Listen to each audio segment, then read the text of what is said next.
What's up everyone, how are you all? Today we are back with another amazing Naruto story. What if Naruto ran away from Konoha? If you enjoy then please like, share and do comments, and also check the description box to original creator of this beautiful creation. You want me to what? Tsunade asked calmly, discreetly pinching herself to make sure that she hadn't fallen asleep in a sake and paperwork-induced stupor on her desk again. The mild bit of pain she received told her that she was not dreaming, though it did not rule out the possibility of hallucination. That had to be the explanation. There was no other way to explain her current situation, especially since she'd already checked for genjutsu twice. Tsunade's day had started out much the same as nearly every other day since her return to Konoha and subsequent sentencing. Appointment to the position of Hokage. The blonde Sannin had woken early that morning to Shizune shaking her awake. After showering and dressing, she had eaten a small breakfast and made her way to the office. She still could not think of it as her office, and she had looked over the morning paperwork with Shizune before going down to the mission assignment office. It was there that her day had taken a deviation from the norm when a messenger informed her that her presence was required in the council's meeting chamber. It was there that whatever hopes she'd had that today would be simply another day of dull drum while waiting for Naruto to return and brighten up her miserable life were dashed to bits. Homura interrupted her thoughts, repeating what his once teammate Koharu had proposed to their Hokage. "We wish for your support in removing Uzumaki Naruto from Konoha's shinobi force. We are aware of your affection for the boy, and so out of respect for our new Hokage we will not pursue his execution. However, we want him exiled from Konoha, never to return unless called upon by this council or the Hokage." Tsunade nodded slowly, as though contemplating the older man's words. In reality, her mind was working furiously towards finding a way out of this situation, for herself and for Naruto. Why should I go along with this proposal? Due to the Suna invasion and our continued housecleaning, in an attempt to weed out more double agents like Kabuto, our shinobi forces have been depleted to an all-time low. We've been forced to reactivate many retired shinobi to compensate for this loss. We cannot stand to lose even one capable shinobi, especially one who has the potential to surpass even Yondaime, Tsunade argued, attempting to buy time. Beside her, Shizune leaned over and whispered a word into her ear. "And let us not forget Akatsuki. Exiling Naruto would remove him from our protection and give them the opportunity to gain the Kyuubi. And as much of a threat as you feel Naruto may pose with Kyuubi sealed away within him, I assure you that Akatsuki with an unsealed Kyuubi poses even more of a risk." Koharu sneered. "We are well aware of Akatsuki and the threat they pose. Our information leads us to believe that even should the boy be exiled, they would not come after him for some time. This would give us time to prepare for whatever folly they have in mind, and with Uzumaki on the run and not drawing them down upon our village, it may even allow us to make a preemptive strike against them to shut them down before they can cause us problems." "That still doesn't answer my question," Tsunade pointed out. This time, it was Danzo who spoke, confirming Tsunade's suspicions that while Koharu may have proposed the idea, Danzo was the real driving force behind it. "If you do not agree to exile Naruto and end his term as a shinobi of Konoha, we will be forced to convene a full council and propose that we not only remove him from the shinobi corps, but he be executed as a threat to Konoha and all of Fire Country. And while we realize that the council may not dismiss or execute a shinobi under the control of the Hokage without the Hokage's permission, getting the Fire Lord to overrule you would not be difficult. We are not, however, without compassion. We offer you this chance to possibly save the boy's life. While we will not pursue having him executed if you agree to this, what happens to him outside of the walls of Konoha will be none of our concern," Homura continued. "It is this council's understanding that Uzumaki, along with Kurenai's Team 8, is currently out on a mission and is not due back until tomorrow. We will give you 3 days, including today, to make your decision. If you choose to agree to our terms, Uzumaki must leave the village by nightfall of the 3rd day. If he is still within the walls of Konoha beyond that time, he will be detained by Anbu to await the Fire Lord's decision. If we have not heard your answer by dusk of the 3rd day, we will assume you will not agree to help us, and Anbu will be put into position to detain the boy should he not leave by nightfall. Whether you tell him or not is up to you. However, should you not agree by dusk of the 3rd day, if Uzumaki Naruto leaves, he will be marked as a missing nin and hunted as such," Koharu explained before waving in the general direction of the door. This council is done for the day. You are dismissed." Taking a deep breath to calm her nerves, Tsunade nodded and stood, striding calmly from the meeting chamber back to the Hokage's office. As soon as Shizune closed the door behind her, Tsunade's temper finally boiled over. "Those fuckers." Shizune cringed as her sensei's foot passed through the most recent in a line of new desks since Tsunade's appointment to the position of Hokage. Instead of breaking in half or flying through a wall and halfway over Konoha like some of those before, this one exploded into wood fragments. Splinters and sawdust rained down around the room for a moment, along with several stacks of official documents and the contents of what had once been a desk. "Sensei?" Shizune asked carefully, after giving the older woman a moment to compose herself. "Shizune, get me Jiraiya now," Tsunade ordered, dusting off her chair and plopping down in it.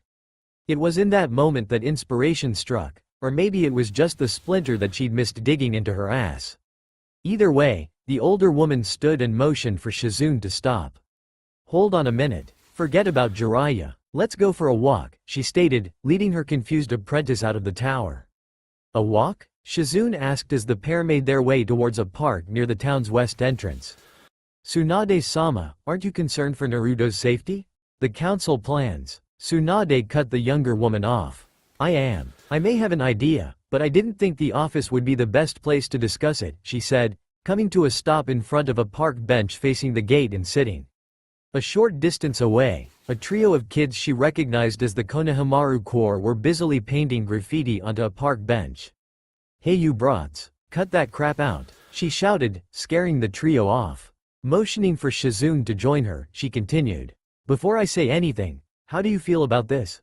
Taking a moment to collect her thoughts, Shizune hugged Taunton to her chest. "Naruto is like the annoying little brother or nephew I never wanted, never knew I needed until I met him. What the council is doing is wrong, bordering on treason. But we can't bring them up on charges for it unless we have some evidence to use against them that will sway the rest of the council against the ones responsible. If it were up to me, we would take Naruto and leave this place for good. But you can't, you've got your responsibilities as Hokage to uphold and you wouldn't survive a day without my help." Tsunade smirked. "I'll have you know I'm not some helpless old woman, despite that brat arguing to the contrary. But I think you hit the nail on the head. Why can't we leave? Naruto is the only reason I came back to this place. The more of this crap I see, the more convinced I am that maybe Orochimaru is right and this place isn't worth saving anymore. And if they're going to treat my family like shit, then I plan to return the favor." "Tsunade-sama, you can't be thinking about." Tsunade nodded. "You once said you would follow me anywhere. Are you still sure about that?" "Yes," Shizune answered. "You realize that if you do this, you're effectively agreeing to raise a child? I mean, sure, he's not a baby or anything but still." Tsunade chuckled, turning her eyes towards the gate as a flash of orange there caught her eye. "Naruto can look after himself. He's been doing it since he could walk, after all." "True," Shizune agreed, following her sensei's line of sight and smiling at the sight of the team approaching the gates. "They're back a day early. And they look kind of beat up. If we're going to do this, we need a plan," the older woman pointed out. "The only reason Jiraiya and I were able to live away from Konoha for so long is because the old man allowed us to. Without someone like him around, we'll be declared missing nin." After a few moments of thought while watching Naruto and Team Kurenai interact, Shizune shot a sidelong glance towards her mentor. "You know, you are Hokage. Any orders you give before resigning from the position must be upheld by the next Hokage. And if you were to name a successor, then you would be mostly sure of who was coming in after you. Jiraiya would be willing to go along with anything you told him, if he were to actually accept the position." Realization dawned on Tsunade and the woman smirked. "You're right, that must have slipped my mind," she mumbled, turning a suspicious eye towards her student who she was almost certain had said something about the color of her hair. "Here's what we'll do. I want you to start gathering up A and B ranked out-of-town missions that have already gone past my desk to the mission office. If you have to, tell Ruka you need to check over them to make sure I didn't screw something up in Ms. Rank 1. It happens often enough to be believable. While you're doing that, I'll see about preparing supplies and getting some study material for Naruto." Standing, Tsunade took her assistant's hand and pulled her up from the bench. "Come on, let's get back to the office before they do. I want to debrief them personally." Shizune followed her sensei back to the Hokage Tower, throwing one last glance over her shoulder at the returning team. Kurenai trailed behind her team, hands behind her head and obviously enjoying the show they were putting on. Ahead of her, the Aburame seemed to be ignoring his teammates for one of his many kikai, this one perched on his finger and apparently holding a conversation. The Inuzuka and his dog were in front, along with Naruto, with the Hyuga girl to the blonde's side and a pace behind. Naruto and Kiba were laughing about something, and every now and then Hinata would peek up from watching her feet to eye Naruto, blush, then look back down. It was during one of these glances that the young Hyuga noticed Shizune observing from some distance ahead of them. Realizing she'd been caught at her favorite pastime, the girl blushed harder and turned her head to the side, studiously ignoring the world around her. Shizune giggled, catching back up to her sensei and leaning closer to her so she could speak softly, as they were nearing a more crowded part of the town. "I think our Naruto-kun has an admirer." Raising an eyebrow, Tsunade started to turn and look only to be stopped by Shizune. "No, don't look. She'll notice. She already spotted me." Tsunade sighed, rolling her eyes. "Oh fine. At least tell me who it is." "The Hyuga girl on Kurenai-san's team. Hinata, I think." "Oh, her," Tsunade nodded. "She is kind of cute.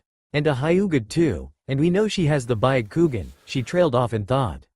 After a moment, Shizune turned her gaze to observe her sensei and paled when she recognized the smirk on the older woman's face. "You know, I've been wanting to take on an apprentice in their generation. I was leaning towards Haruno, since she has near-perfect chakra control, but a Hyuga is fine too." "Tsunade-sama, you wouldn't," Shizune gasped but was forced to cut any protests she had short as they entered the administration building. "Shizune, why don't you take care of the mission scrolls while I head back to my office? When Team Kurenai gets in, you can bring them up," Tsunade suggested loud enough for Iruka, who had been assigned to mission room duty, to hear. "Naruto's team is back? They weren't due in until tomorrow at the earliest," he pointed out, the worry evident in his voice. Shizune nodded in answer to Iruka's question, stepping around Iruka's desk and digging through the cabinet for the mission scrolls. "Yeah, we just saw them coming in. They should be here in a few minutes. Don't worry though, they didn't look too worse for wear." Hearing Iruka sigh in relief, Shizune couldn't help herself. Well, at least no one seemed to be missing any limbs. Iruka went rigid in his seat for a moment before he realized that the medic was teasing him. Turning around, he shot her a half-hearted glare. "What are you doing back there anyway? Is Hokage-sama going to send Naruto out again anytime soon?" Shizune hid her wince but continued gathering scrolls. "I'm gathering up all the high-ranked mission scrolls. I think Tsunade-sama may have misranked some. And no, I'm pretty sure she won't send Naruto out on another mission for a couple of days. You should take him out for ramen once they get done with the debriefing." Iruka chuckled, shaking his head. "I was actually thinking about doing that, but I'm broke until payday, since I took Naruto out for ramen before they left." Looking over her stack of scrolls and making sure she hadn't missed any, Shizune turned her attention to Iruka for a moment before pulling out her wallet and handing him several bills. "Here, you can pay me back later." Iruka shook his head, cheeks coloring in embarrassment. "I couldn't possibly." Shizune snatched his hand up and forced the money into it. "You can and you will. Go have fun with Naruto later, and stop being so modest," she admonished, gathering her scrolls and turning towards the door just in time for Team Kurenai to make their way into the mission room. "Team Kurenai, Tsunade-sama is waiting for you in her office," Shizune told them, stepping around Iruka's desk and nearly stepping on Taunton. "Naruto, could you get Taunton for me? My hands are kind of full." Shrugging, the blonde bent over and picked up the pig, turning around to follow Shizune up the stairs to Tsunade's office. "Hinata, are you okay? Your face looks kind of red," the boy pointed out, earning barely suppressed laughter from Kurenai and Shizune. A groan from Iruka, and more blushing from the girl in question who had nearly been caught looking at Naruto's ass. Seeing her shake her head, he grinned. "So what's Tsunade-ba want with us anyway?" "Mission debriefing, Naruto," Kurenai pointed out, getting a nod from the blonde. "And as amusing as hearing that is, you should show more respect for Tsunade-sama. After all, she is one of the Densetsu no Sanin, legendary medic, blah blah blah," Naruto summarized, rolling his eyes. "She's still Obaa-chan to me." Kurenai would have argued the point, but decided it was a wasted effort when their Hokage acted just as childish as the boy in front of her. The older woman proved her point by nailing Naruto in the forehead with a thrown stapler as he entered the room. "What was that, you brat?" she growled out. Naruto rubbed at the imprint left on his forehead by the bottom of the stapler before picking it up and returning fire, dropping taunton in the process.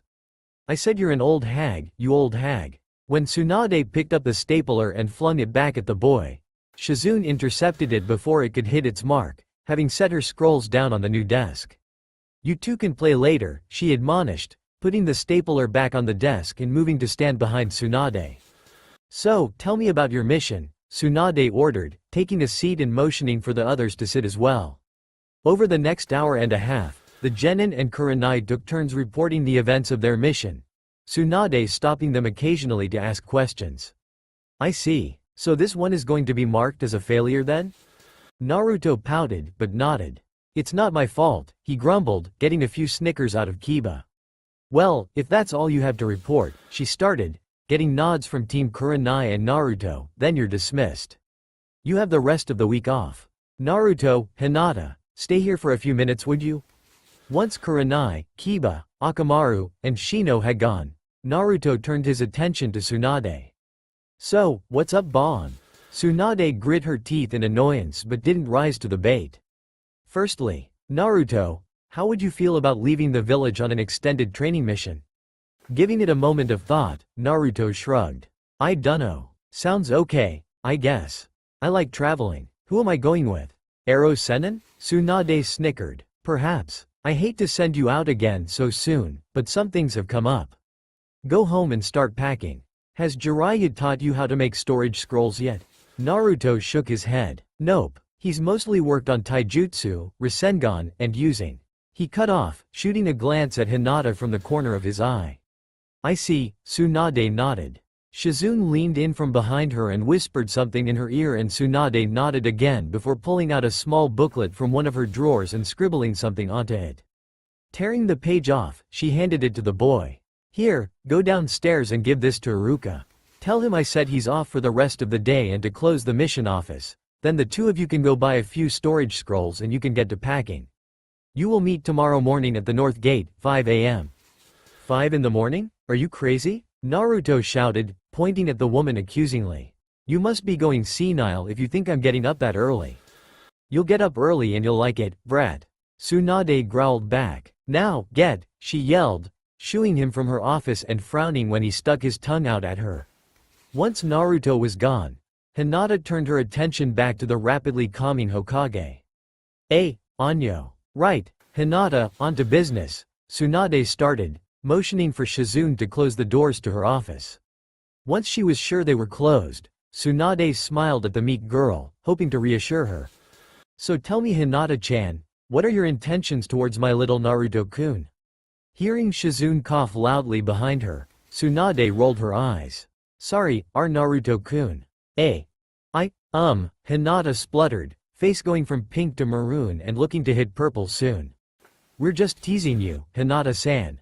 Don't worry, your secret is safe with us," Shizune giggled, hoping to keep the young woman from passing out. Tsunade grinned at the younger girl before turning serious. "As you know, Naruto has unofficially been apprenticed to Jiraiya. With the Uchiha betraying us to go learn under my other teammate, that leaves one Sannin without an apprentice from your generation." Hinata nodded her understanding. Kurenai sensei said that you were looking at Haruno-san for that position as she has good chakra control and is the only member of Team 7 not apprenticed to one of the Sannin, she stated quietly, trying not to get her hopes up that their Hokage would possibly want to apprentice someone as useless as her. Tsunade nodded in agreement. Haruno has near-perfect chakra control, or so her sensei says. However, some things have come up recently and she may not be the best choice for the position. You, on the other hand, have excellent chakra control. Your sensei tells me you've shown some interest in medicine, and you possess the Byakugan. Me? Yes, I think you would be the best for the job. However, there are a few things you must be made aware of first. Also, I have a condition, well, a couple actually, that you must accept before I would take you on as my apprentice." Hinata nodded, too afraid to open her mouth and ruin this chance, and Tsunade continued. "My first condition You're going to have to become more self-confident. Speak up for yourself, stop looking down all the time, stop trying to hide yourself, and for God's sake stop stuttering. I know it's going to be hard to go against ingrained actions learned over a lifetime, so I'm not going to expect drastic changes immediately. Just promise me you'll try. Aye. Hinata cut herself off, biting her bottom lip and taking a deep breath. I promise, I will do my best. Smiling, Tsunade continued. Good. It's a start, at least. As for my other conditions, well, I'll let you know in time. Before you accept though, there is something I should ask. Shizune tells me that you would be fairly open to the idea, but I have my doubts. Tsunade paused, considering the girl a moment before plunging on. The village council, or some representative members of it anyway, came to me today and gave me an ultimatum. I must either remove Naruto from the ninja corps and banish him from Konoha, or they will have him executed. I've been given 3 days to make my decision. They can't. Control of Konoha's shinobi force rests with the Hokage, by design, so that the council cannot order, dismiss, reprimand, or execute ninja under the control of the Hokage. Iruka taught us this in our last year studying under him. They could not do so without either your permission or if they go over my head directly to the Fire Lord, Tsunade finished, nodding. Seeing the dawning realization and horror on Hinata's face, Tsunade sighed. You know, I can count on one hand the number of people I actually love and would do nearly anything for who are still alive today. That brat is the one who convinced me to come back to this stupid village in the first place. If he were gone, well, there wouldn't be much of a point in me staying, would there? Hinata shook her head, agreeing wholeheartedly. Isn't there something we can do? Perhaps my father. Tsunade snickered. Not likely. She's had a stick up his ass for a few years now and I don't think he's going to forgive Naruto for knocking it loose during the Chunin exam anytime soon. So, my question to you is, how would you feel about leaving Konoha for a while? With Naruto-kun? Hinata asked immediately. Seeing Tsunade nod, Hinata almost agreed on the spot but held herself back from making a decision right then. On the one hand, she would be leaving behind all of her friends, her family, and possibly be betraying her village. On the other hand, she would be traveling with Naruto-kun. Oh, who was she kidding? Her only friends were Kurenai-sensei and her teammates. Most of her family hated her, and any place that would be willing to execute someone as nice as Naruto-kun for no reason whatsoever was no place she wanted to stay. That thought brought the girl up short. Anyo. Why are they trying too hard to get rid of Naruto-kun? She asked, thinking back to all the times she'd been the blonde's own stalker fangirl and the looks that the majority of the village had given him. None of it made any sense. Sure, the boy was loud and used to pull pranks full time, but he'd only started doing that when he joined the academy, and he had been alone and hated long before then. Tsunade turned to look at Shizune, who bit her lip and nodded. Sighing, the older woman turned back around and focused her attention on Hinata. You love him, don't you? It was not a question. Seeing the girl's blush and hesitant nod, Tsunade nodded. What I'm about to tell you is an S-class secret, but doesn't really mean anything since no one bothers to enforce the spirit of Sandame's law. At the girl's confused look, she continued. In a moment of insight, she reached inside her desk and pulled out a spare scroll. What do you know about seals? Specifically, storage seals. Hinata shrugged at the change in topic. They use the chakra of the one who performs the sealing to store an object inside of another object. Pulling out a brush and some ink, Tsunade quickly scribed a small storage seal onto the blank scroll, then pulled out a kunai. I was too lazy to do this for Naruto, but then again, I wanted him out of the office. Now, this is now a storage scroll, right? Seeing Hinata nod, she held up the kunai. And you agree that this is just a kunai? Another nod, and the blonde sealed the kunai into the scroll, which the then held up. And this? A storage scroll with a kunai sealed into it. The younger girl answered, not seeing the point to this demonstration. You're sure it's not a kunai? Tsunade asked, again getting a nod. So it's pretty damn simple to tell the difference, right?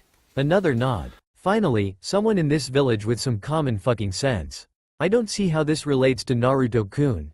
Hinata pointed out quietly, not wanting to upset the woman in what appeared to be a moment of triumph for her.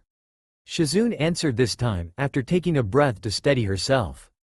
You know Naruto's birthday is the 10th of October, right? Seeing the girl's blush and nod, she continued. Almost 14 years ago now, isn't it? What else happened that night? Hinata already knew the answer and had paled the moment Shizune mentioned how many years it had been.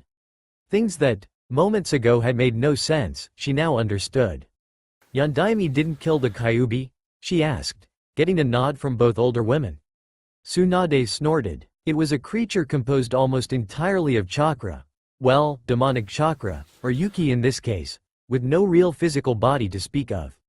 How the hell do you kill something like that? The short answer: you don't. It was already dead, I suppose. A self-sustaining mass of fury-driven yuki, whose tails could topple mountains and cause tsunamis. It really was a monster. Yondaime gave his life to save us, but at the price of his own. The jutsu he used was sort of an equivalent exchange jutsu. A life for a life, Shizune explained. More than that really. It was a human sacrifice to trap a demon. And with a demon like Kyuubi, there's no way you could just seal it into an inanimate object. It would break free in no time. As for an animal, well, it would just possess whatever animal he put it in and eventually build itself a new body, and go on about its business. And if it ever died, it would be released into its original form. The only thing with the willpower strong enough to suppress the demon behind a seal would be a human, and the only human capable of handling that much raw chakra without burning out would have to be a child, since an adult's chakra pathways are mostly set in their ways and resistant to change. Any adult Yondaime put it in would have simply burned up from the inside out in time and we'd be back where we started. But a child could adapt, if given a chance to do so over time. Tsunade looked at Hinata to judge the girl's reaction. After taking a moment to take the information in, Hinata's eyes narrowed. So Naruto-kun is the container for the Kyuubi? Tsunade and Shizune nodded. And the people of Konoha believe him to be the Kyuubi reincarnate, not just the beast's jailer? Two more nods. And instead of treating him like the hero he is, or at least fearing him as the demon they believe him to be, they want to have him killed? More nods. I'll go pack my things. Tsunade laughed and waved the girl to sit back down. Well, it's nice to know you're with us, apprentice. Hinata blushed again, her index fingers poking together. Thank you, she mumbled, then blinked. Us? Tsunade nodded. Like I said, if Naruto isn't here there really isn't a point in me staying. And as first apprentice, I'm sort of responsible for Tsunade-sama. I go where she goes, Shizune added, gaining a grumbled, I'm not a child, from Tsunade. Smiling, Hinata nodded her understanding. When do we leave? Early tomorrow morning. I want to be out of here and on the road before they realize what's going on. Since the majority of our high-ranking ninja are out on missions, we should be able to slip out without too many problems. It will take at least a week for anyone capable of hunting us down to get back into town and for them to assemble a team, Tsunade stated. I don't think I need to tell you this, but you can't mention this to anyone. Go home, store everything you want to bring in scrolls, and meet us at the north gate by 5 tomorrow morning. We're going to be traveling light and fast, so the less weight you have to carry the better. At Hinata's nod, Tsunade waved her towards the door. Dismissed. Once Hinata had left the room, Tsunade turned to Shizune. So, how many missions did you get? 11, Tsunade Shisho, 5A ranked and 6B ranked. All of them are well outside of Konoha and none are due to be completed for at least a month. Nodding, Tsunade eyed the scrolls before spotting something else on her desk. Reaching over, she picked up the Hokage's official seal and smirked at Shizune. You know, this is the first time since I took this job that I've actually looked forward to paperwork, she said, putting the seal down and picking up several sheets of paper and a pen and began to scrawl out orders. Tsunade's first few orders were short and to the point, and each was stamped as soon as she finished it. I, Senju Tsunade, Godem Hokage, do hereby appoint Hyuga Hinata as my second apprentice. Effective immediately. I, Senju Tsunade, Godem Hokage, do hereby promote Uzumaki Naruto and Hyuga Hinata to the rank of Chunin on my authority. Effective immediately. I, Senju Tsunade, Godem Hokage, do hereby pardon Uzumaki Naruto, Hyuga Hinata, Shizune, and myself of all crimes against Konohagakure no Sato and Hai no Kuni. Also, I do hereby release the above from any and all obligations to Konohagakure no Sato and Hai no Kuni past, present, or future. Also, I do hereby release the above from the shinobi ranks of Konohagakure no Sato freely, with all their current ranks and titles, but offer them the chance to rejoin the ranks at a later date upon the approval of the Hokage. Effective immediately. I, Senju Tsunade, Godem Hokage, do hereby name as my successor to the position of Hokage in the event of my demise or retirement, Jiraiya of the Sannin. I, Senju Tsunade, Godem Hokage, do hereby ban the use of seals or jutsu meant to control or punish individuals from being placed upon any willing or unwilling member of this village. Any and all of such seals and jutsu must be registered with the office of the Hokage, complete with a method for removal. Any individual or group who is found to be using such seals or jutsu or has used such seals or jutsu in the past without a method of removal is to be executed publicly, regardless of rank, social status, or standing within the village, as a warning to those who wish to use such methods. Any person subjected to such seal or jutsu, should it be unable to be removed, shall be granted land and monetary compensation on the order of 1 million ryo for every year they have been subjected to the seal or jutsu in question, the money for which will be taken from the accused's accounts or lands. Tsunade smirked, stamping the latest of her decrees.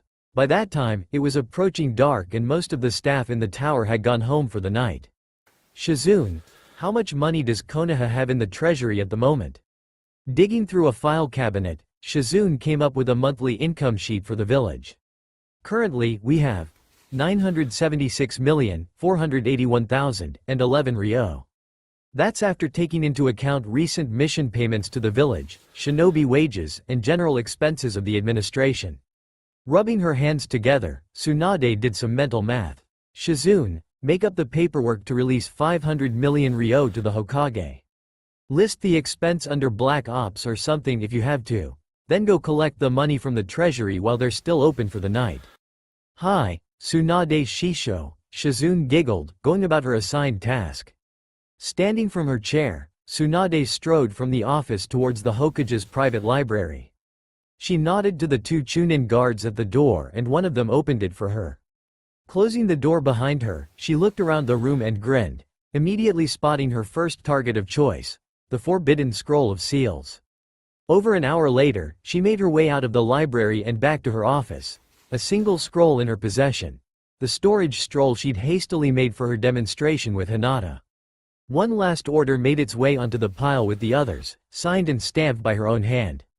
I, Senju Tsunade, Godem Hokage, do hereby release into my custody the entire contents of the Hokage's personal library, to be returned at my discretion. The next morning found our favorite orange-clad blonde yawning in front of the north gate as the sky began to lighten in the east. Closing his eyes for a moment, the boy opened them again when he felt someone approaching his position. Looking up, he spotted Hyuga Hinata coming quickly up the road. The girl stopped near him, shooting him a quick smile before blushing and looking down, her fingers pressing together. Remembering her promise to Tsunade the evening before, she steeled herself and spoke. "Good morning, Naruto-kun," she greeted quietly, amazed at the lack of a stutter in her own voice. Morning, Hinata-chan," he returned her greeting around a yawn, missing her worsening blush as his eyes closed to accommodate the yawn. "What are you doing out this early?"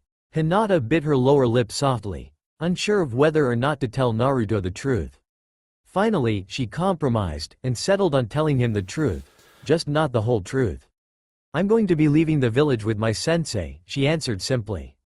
"Oh? Where's Kurenai-sensei taking you? And where are Kiba and Shino?" the boy asked, then scrunched up his face in concentration. "Wait a minute, didn't Tsunade Baon give your team the rest of the week off?" "Hi," she answered, nodding. "Team 8 is not leaving, just Sensei and I, her other apprentice, and another member of our team." "Sounds fun. So, where are you going?" Hinata frowned, thinking it over. "I don't know. How about wherever the wind takes us?" called a voice from up the road. Looking away from Hinata, Naruto spotted Tsunade and Shizune, who was carrying her pet pig, coming up the road. "Oi, I thought you said I'd be traveling with Ero Sanin." Bringing a finger to her lip, Tsunade appeared to think on the question for a moment. In reality, she was just drawing things out to further annoy the younger blonde. Nope, can't say I recall saying that. In fact, I'm pretty sure I just asked if you wanted to leave on a training mission." Shizune nodded. "She's right, Naruto-kun. You need to pay more attention to these kinds of things. It could get you into trouble in the future if you don't listen more carefully to the things people are trying to tell you. Naruto blinked and turned to Hinata. Wait, so then you're going with them? He asked, getting a nod. And I'm going with you? He asked towards Tsunade, getting another nod. Naruto nodded, giving the matter a moment of deep thought before giving the reply he thought would most irritate the older blonde. Troublesome. Watch it, brat, Tsunade growled, grinding her fist into the top of his head. So, are we all packed? She asked, receiving nods all around. No one knows you're going? More nods. Did you turn the burners on your stove off, Naruto? Shit, I knew I forgot something, the blonde grumbled, turning back towards the apartment, only to be stopped by Tsunade. Turning to look at her, he saw the smirk adorning her face and couldn't help the shudder that crept up his spine. Let it burn, Tsunade-sama, Shizune reprimanded her sensei, but there was no real force in her words. Okay then, let's go, Team Hokage. Tsunade cheered, the official Hokage hat flopping against her back as she threw her fist into the air, pointing north. After several hours of running flat out, Shizune observed that most of her teammates were beginning to show signs of fatigue. She signaled to Tsunade and the Sani nodded, stopping on the next branch she landed on and brought the group to a halt. Okay team, we'll take a short break to catch our breath and decide where to go next. Dropping to the ground along with the three females, Naruto groaned and sat down. You mean you had no idea where the hell you were taking us? Tsunade's eyes narrowed in annoyance as she pulled out her canteen and took a sip. For your information, Brad, any direction but the one we intended to go would have been fine. Hoping to forestall an argument, Shizune spoke before Naruto could retort.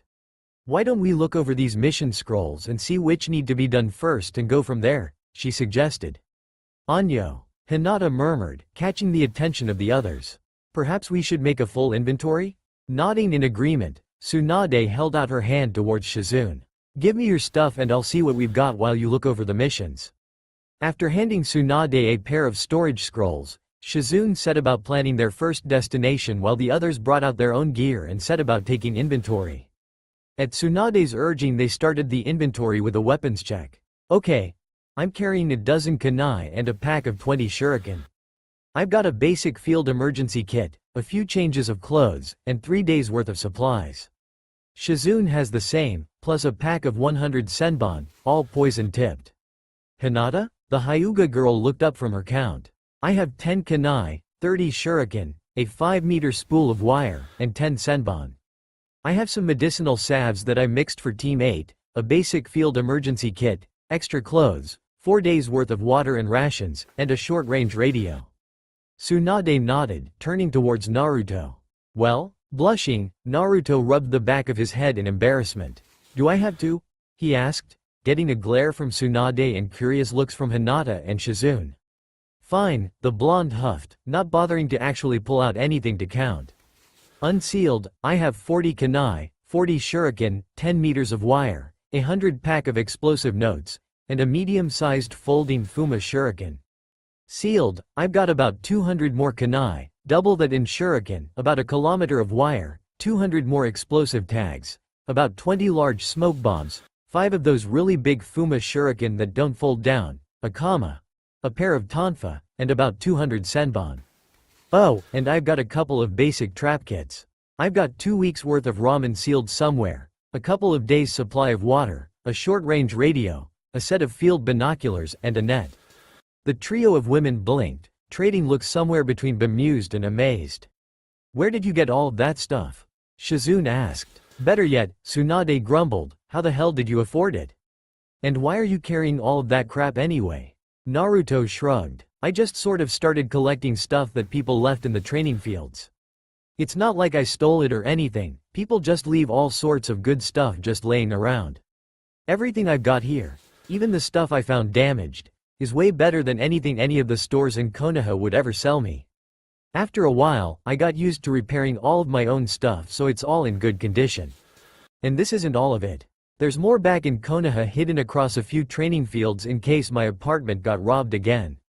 I've got clothes, weapons, and replacements for most of my smaller appliances. Was Konoha really that terrible to you, Naruto-kun? Hinata asked, already knowing they had mistreated the blonde but not the true extent of it.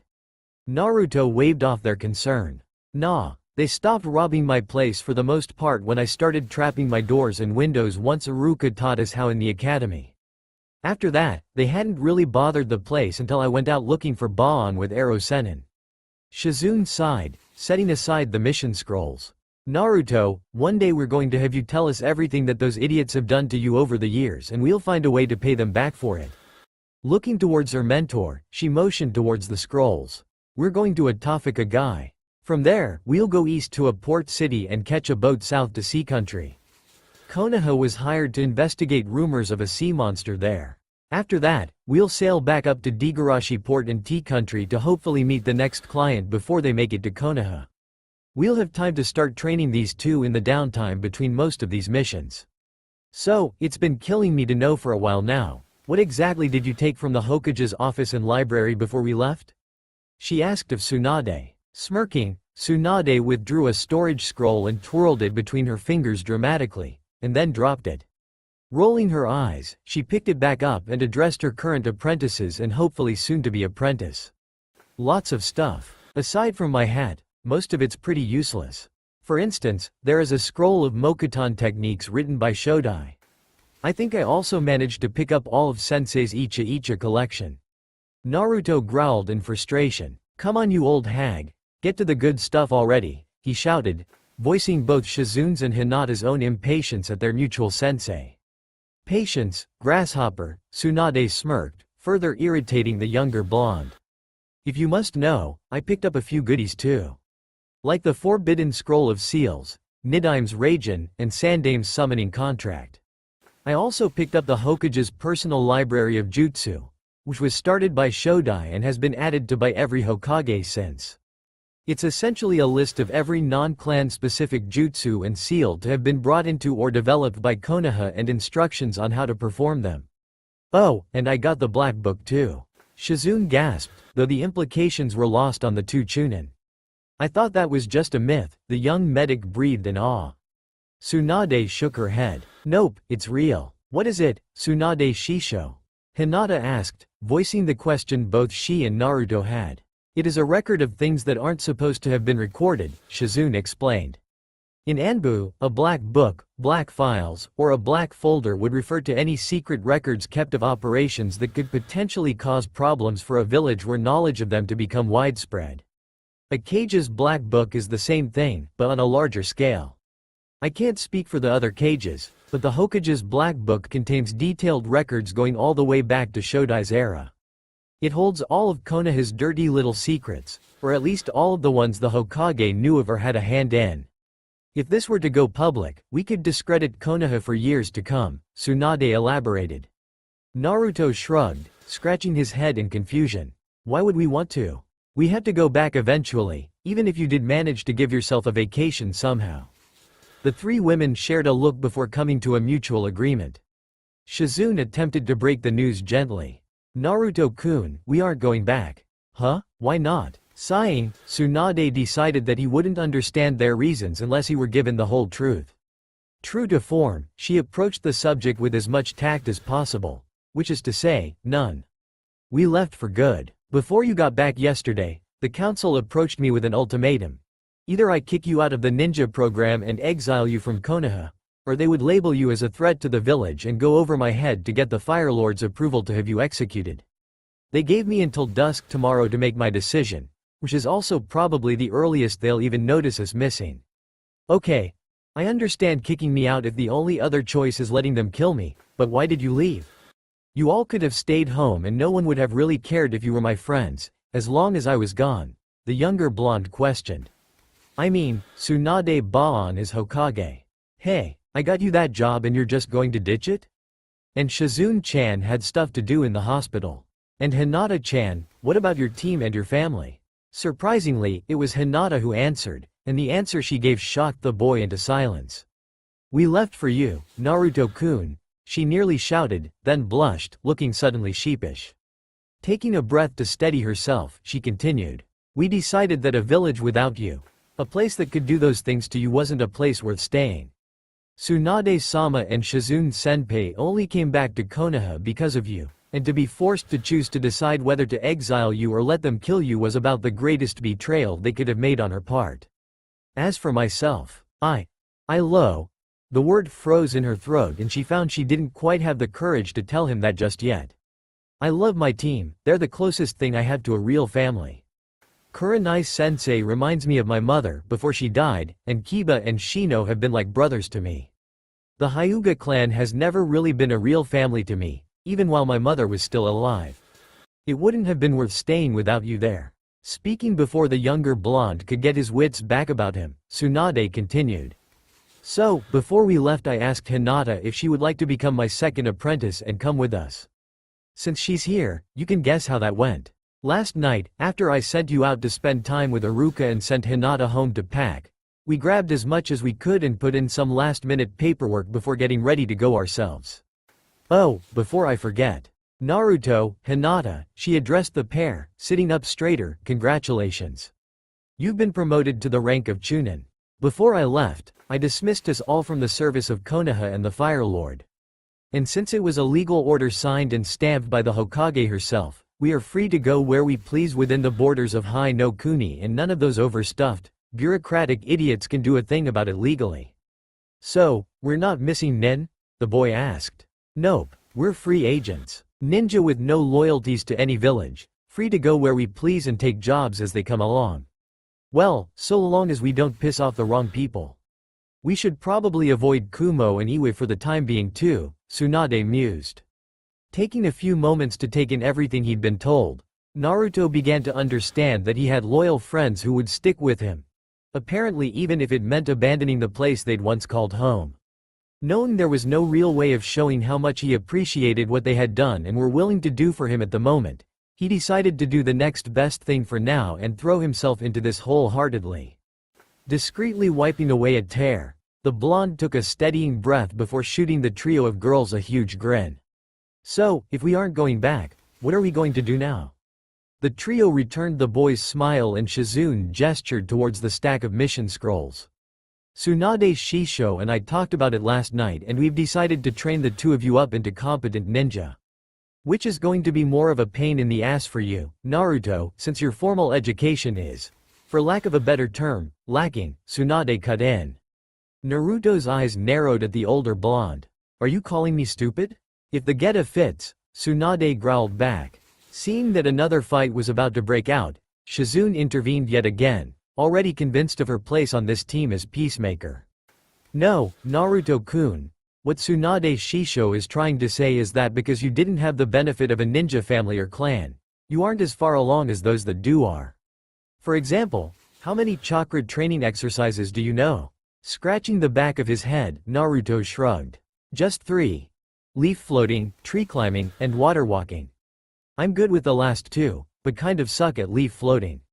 Hinata? Shizune asked. The young Hyuga looked nervous to have been put on the spot. Anyo. Aside from exercises specific to use with the Byakugan, there are at least 2 others I know of, though both are fairly simple. The first is to become aware of and adjust your body's internal chakra flow. This can be done over the whole body or in part, and is really just taking the tree climbing and water walking exercises further by realizing that chakra can be channeled through any part of the body and not just the hands and feet. The other is to regulate the flow of chakra outside one's body and either raise or lower outer body temperature and repel or remove water or dust from the skin and clothes. And that's just a small example of what you've missed out on, Naruto-kun, Shizune explained. If we're going to try to teach you any of Tsunade Shisho's techniques, then we will first need to improve your chakra control, along with spending time to teach you the basics of human anatomy so you'll be able to properly utilize any techniques we teach you. Wait, you're going to be teaching me medical jutsu? The blonde asked. Why? I've never really needed any before, and Naruto cut himself off and decided to rephrase that before his secret got out. My wounds heal pretty fast anyway. It would be great to learn that chakra scalpel technique Kabuto uses though. Tsunade sighed. She'd known this conversation was coming but had hoped to hold it off for a while. Yes, we're going to be teaching you medical jutsu, which would make you my 3rd apprentice. What's in it for me? I mean, Ero Sennin taught me the Rasengan, so maybe I should go find him. The boy argued stubbornly, but mainly just to annoy the older woman. He would jump at the chance to learn any new technique, even medical jutsu. He'd seen a few of the things Tsunade used, and nearly all of it was dead useful, even if he wouldn't be using it on himself. That seal on her forehead, for instance, could be a great backup if Kyuubi's regeneration ever failed or just wasn't enough. And the chakra storage potential alone would be worth learning how to do it. Chakra, being the lifeblood of ninja, was pretty much the most important tool in a ninja's arsenal. More chakra means more jutsu, more stamina, and a higher likelihood of succeeding. And even Naruto, with his own vast chakra reserves in addition to Kyuubi's to tap into, had hit the bottom of that well once or twice before so more would be welcome. Growling, Tsunade grabbed the boy and ground her fist into the top of his head, cutting off his thoughts. The privilege of calling a Sannin master, and learning a few jutsu in the process should be enough, she ground out, swatting away Shizun's hand as she attempted to rescue Naruto from suffocating in the older woman's bust. But if I have to spell it out for you, fine. Not everyone can live through taking a Chidori to the lung. For most of us, that would be fatal. That's where medic nin come in. I know it doesn't sound as cool as going out there and blowing shit to pieces with a Rasengan, but saving lives is a reward in itself. Besides, it's also one of the highest paying ninja-related professions. And if you hadn't figured it out yet, we grabbed the other stuff out of the library so we could teach you how to do it. If you're good and study hard, then maybe we'll reward you for it with a special jutsu. Special? The boy managed to get out around a face full of Tsunade's cloth-covered boob flesh. As in from the Forbidden Scroll, Naruto-kun, Shizun clarified. Finally managing to extricate himself from the blonde medic, Naruto took the chance to catch his breath and looked between the two older kunoichi. Really? I only ever got the chance to learn Kage Bunshin from that thing. Most of the stuff in there looked too hard to learn at the time, and I only had about 3 hours from the time I stole the scroll to learn something before Iruka showed up, and by then I was running kind of low on chakra. Yes, really, Tsunade answered. Once Shizun and I have a chance to go over the things in the scroll, we'll teach you what we think you can use from it when you learn a medical jutsu or two. That offer applies to both of you, by the way. Hinata murmured, looking between Naruto and the two older medics. When they motioned for her to continue, she asked, Chidori? Naruto laughed and waved her question off. Yeah, when I tried to bring Sasuke back he kind of accidentally hit me with it. It wasn't really as bad as it sounds. I mean, I was fine after a few days. Seeing the questioning look on Hinata's face, Shizun explained. Thought she was annoyed that the boy would brush off an attempt on his life as an accident. Chidori, or Reikuri really, is a lightning-based ranked assassination technique. Kakashi's only original jutsu, really. It's one of those shove your arm through someone techniques that requires a Sharingan and the ability to move faster than people without the Sharingan contract to be really useful. And he taught it to a stupid genin, she said, the last part coming out in an annoyed huff. And when did Naruto-kun get the Forbidden Scroll? The girl asked, turning to Naruto. I thought it was under guard or under the protection of the Hokage. Naruto chuckled, eyes squinting shut as he grinned at her. Remember I failed the genin exam? Mizuki Teme told me there was a secret way to pass, a practical exam of ninja skill rather than a paper test. So I snuck into the tower, hit Oji-san with an Oiroke no Jutsu, stole the scroll, and hid out in a training field for a few hours learning Kage Bunshin. Iruka-sensei found me just as I'd finished learning it, then Mizuki Teme showed up and said some stuff and attacked us. Iruka made me run. They chased me for a while until Mizuki Teme caught Iruka-sensei thinking he was me since he'd been using henge at the time. Mizuki tried to kill Iruka-sensei with one of those giant Fuma shuriken. I stopped it and used Kage Bunshin to beat him into the ground. So since I beat up a Chunin and completed Mizuki's makeup test, the old man decided to go on and pass it. That's where I got my first 2 Fuma shuriken, the blonde finished, unsealing the shuriken in question to show it off before sealing it back up again. So, do you understand the situation now, Naruto? Tsunade asked. Seeing the boy nod, she stood and stretched, reaching behind her back to pop a few vertebrae and giving everyone present even more of an eyeful of her bust. Good, because it's time for us to get moving again. We've got a lot of ground to cover before dark and I don't feel like spending a night in the woods. If we push, we can make it to a Tofika Gai before then. As night approached, the foursome came upon the lights of a Tofika Gai.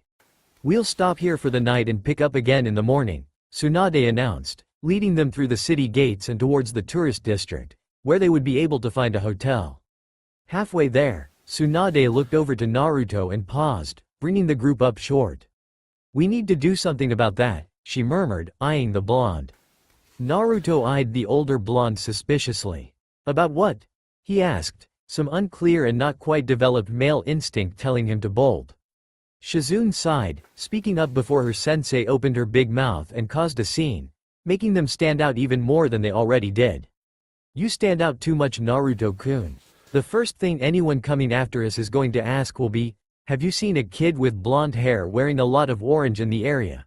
And of course you'll be easy to remember since not many people have blonde hair and the combination of blonde and orange kind of stands out." Naruto rolled his eyes. "That's sort of the point," he deadpanned, tired after a long day of running and annoyed they chose now of all times to criticize his choice of clothing. Perhaps you could get something with less orange, Naruto-kun," Hinata suggested, agreeing with the idea but sad to see him give up an outfit like the one that she had given to him as a gift a year into their stay at the academy after hearing the boy proclaim his love of all things orange and seeing his at the time poor selection of clothes. At the time, she had been unable to foresee that his clothes selection would essentially die and become composed entirely of copies of the orange outfit she'd given him. Turning a hurt look towards the girl, the boy pouted. "You too, Hinata-chan?" he asked, bottom lip quivering and eyes looking as though they would tear up at any moment. "Oh, cut that shit out," Tsunade grumbled, smacking the boy in the back of the head and causing him to lose the teary-eyed look for one of annoyance again. "You're going to get new clothes and you're going to like it. I'd like to see you make me, you senile old woman," the boy growled in defiance. Tsunade smirked. "You'll do it, or I'll knock you out and let Shizune and Hinata play dress up with you." "What do you think, Hinata? Would Haruno pink look good on him?" Hinata nearly choked on her suppressed laughter, face turning red not from embarrassment but from the effort of holding in her amusement. Naruto eyed her suspiciously before sending Tsunade another glare. "Fine, damn it. As long as I can have some orange." Deciding that was about as good as she was going to get out of the boy, Tsunade nodded and the team set off in search of a clothing store open at that hour. Much to their surprise, what they found was a store near the hotel selling battle attire that stayed open until early in the mornings. Apparently they were accustomed to ninja coming into town at odd hours and needing either new outfits or repairs to current outfits. The building was only 1 story tall, with dark gray brick facing and a picture of a large, bluish-gray dog on a sign above the door. Beside the door, a life-sized statue of a dog of the same breed sat, a kunai in its mouth and its head tilted as though to offer the weapon to those walking by. Walking inside, they were greeted by a man who looked to be in his early 40s, with graying black hair and a muscular build. By the way he moved, the 4 ninja could tell that he was a retired shinobi and Tsunade guessed he had served in the last Great War. He greeted them from behind his counter, turning his eyes towards Team Hokage and nearly flinching visibly when he noticed what appeared to be a child-sized clone of Yondaime Hokage dressed in orange in their midst. "Name's Dane. Can I help you folks find anything?" Tsunade nodded, waving towards Naruto. "This one needs some new clothes. Preferably something less conspicuous." Dane nodded, stepping out from behind the counter and after looking Naruto up and down for a moment, headed through the racks and shelves of clothes towards the middle of the store. "Any preferences? Armored, weighted, type of cloth? Cotton with leather padding with light chainmail lining if you have it," Shizune answered, seeing that Naruto had merely shrugged at the man's question. "It needs to have pockets or loops for scrolls and a few hidden pockets." Moving a few shelves down from where he'd been looking through his stock, Dane picked a few items off the shelves and handed them to the blonde. "Go try that on," he said, pointing towards a dressing room. The boy complied, coming out a moment later.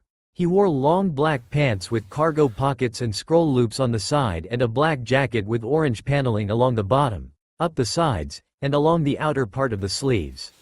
"Well, how's it fit?" Naruto shrugged. "Not bad, but the pants are a little long and I'd like a looser jacket if you have one," he answered. Switching out the jacket for another a size larger, Dane handed it to the boy who shrugged it on and began to get a feel for it. "If you'll give me the pants back, I can alter them in about 5 minutes, he suggested. Nodding, Naruto began pulling his pants off and had them halfway down before realizing he was doing so in front of an audience. The boy pulled them back up and ducked back into the changing room, to a chorus of laughter from the adults and a massive blush from Hinata. He returned a moment later and handed the pants back to the tailor, blushing all the while. "So, anything else you folks need?"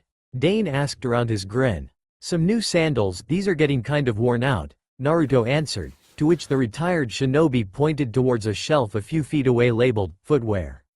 Turning to survey the rest of her group, Tsunade rolled her eyes and poked at a hole visible in the sleeve of Hinata's jacket.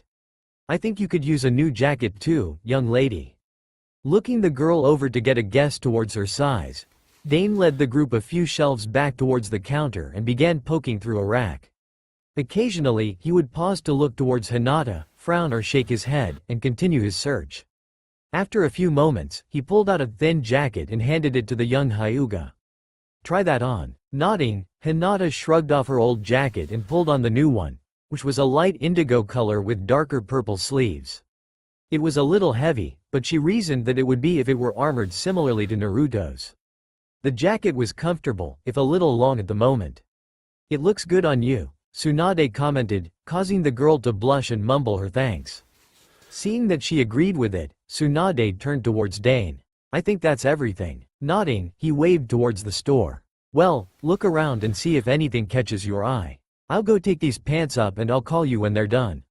Naruto rejoined the group a few minutes after Dane left to alter his pants, a new pair of sandals held between 2 fingers and a set of fingerless gloves. Seeing Tsunade look at the gloves oddly, Naruto shrugged. "I don't scar and it's hard for me to build calluses. These have armored knuckles and a metal plate over the back of the hand," he explained. "It's either this or bandages." Nodding, Tsunade walked back to where Naruto had gotten the gloves and got a similar pair for Hinata, which the girl would need to keep from damaging her hands if she were going to learn Tsunade's super strength technique. In addition to the gloves, she picked up a pair of dark gray flak vests similar to those worn by Chunin and Jonin. Walking back towards the group, a shelf caught her eye and brought her up short. Grinning, she grabbed one of the blank Hite 8 off the shelf and walked back to the group just as Dane called announced that he was done. "I think this is it," Tsunade told him, waving towards their selections before handing him the blank Hite 8. "You engraved these here?" she asked, getting a nod in response. "Anything special you want on it, or did you just want copies of the current ones?" "This," she answered, drawing out the kanji for GA on the pad he provided. Nodding, he tucked the notepad away and rung up the total. "I assume you wanted 4 of these?" he asked, motioning towards the headband. Getting a nod from the woman, he asked, "Any preferences?" "Red for myself, black for these 3, Tsunade answered, already pulling out the appropriate sum for the total, along with a large tip. "I'd appreciate it if you could forget we were here should anyone ask." Sticking the money into the register, Dane nodded again.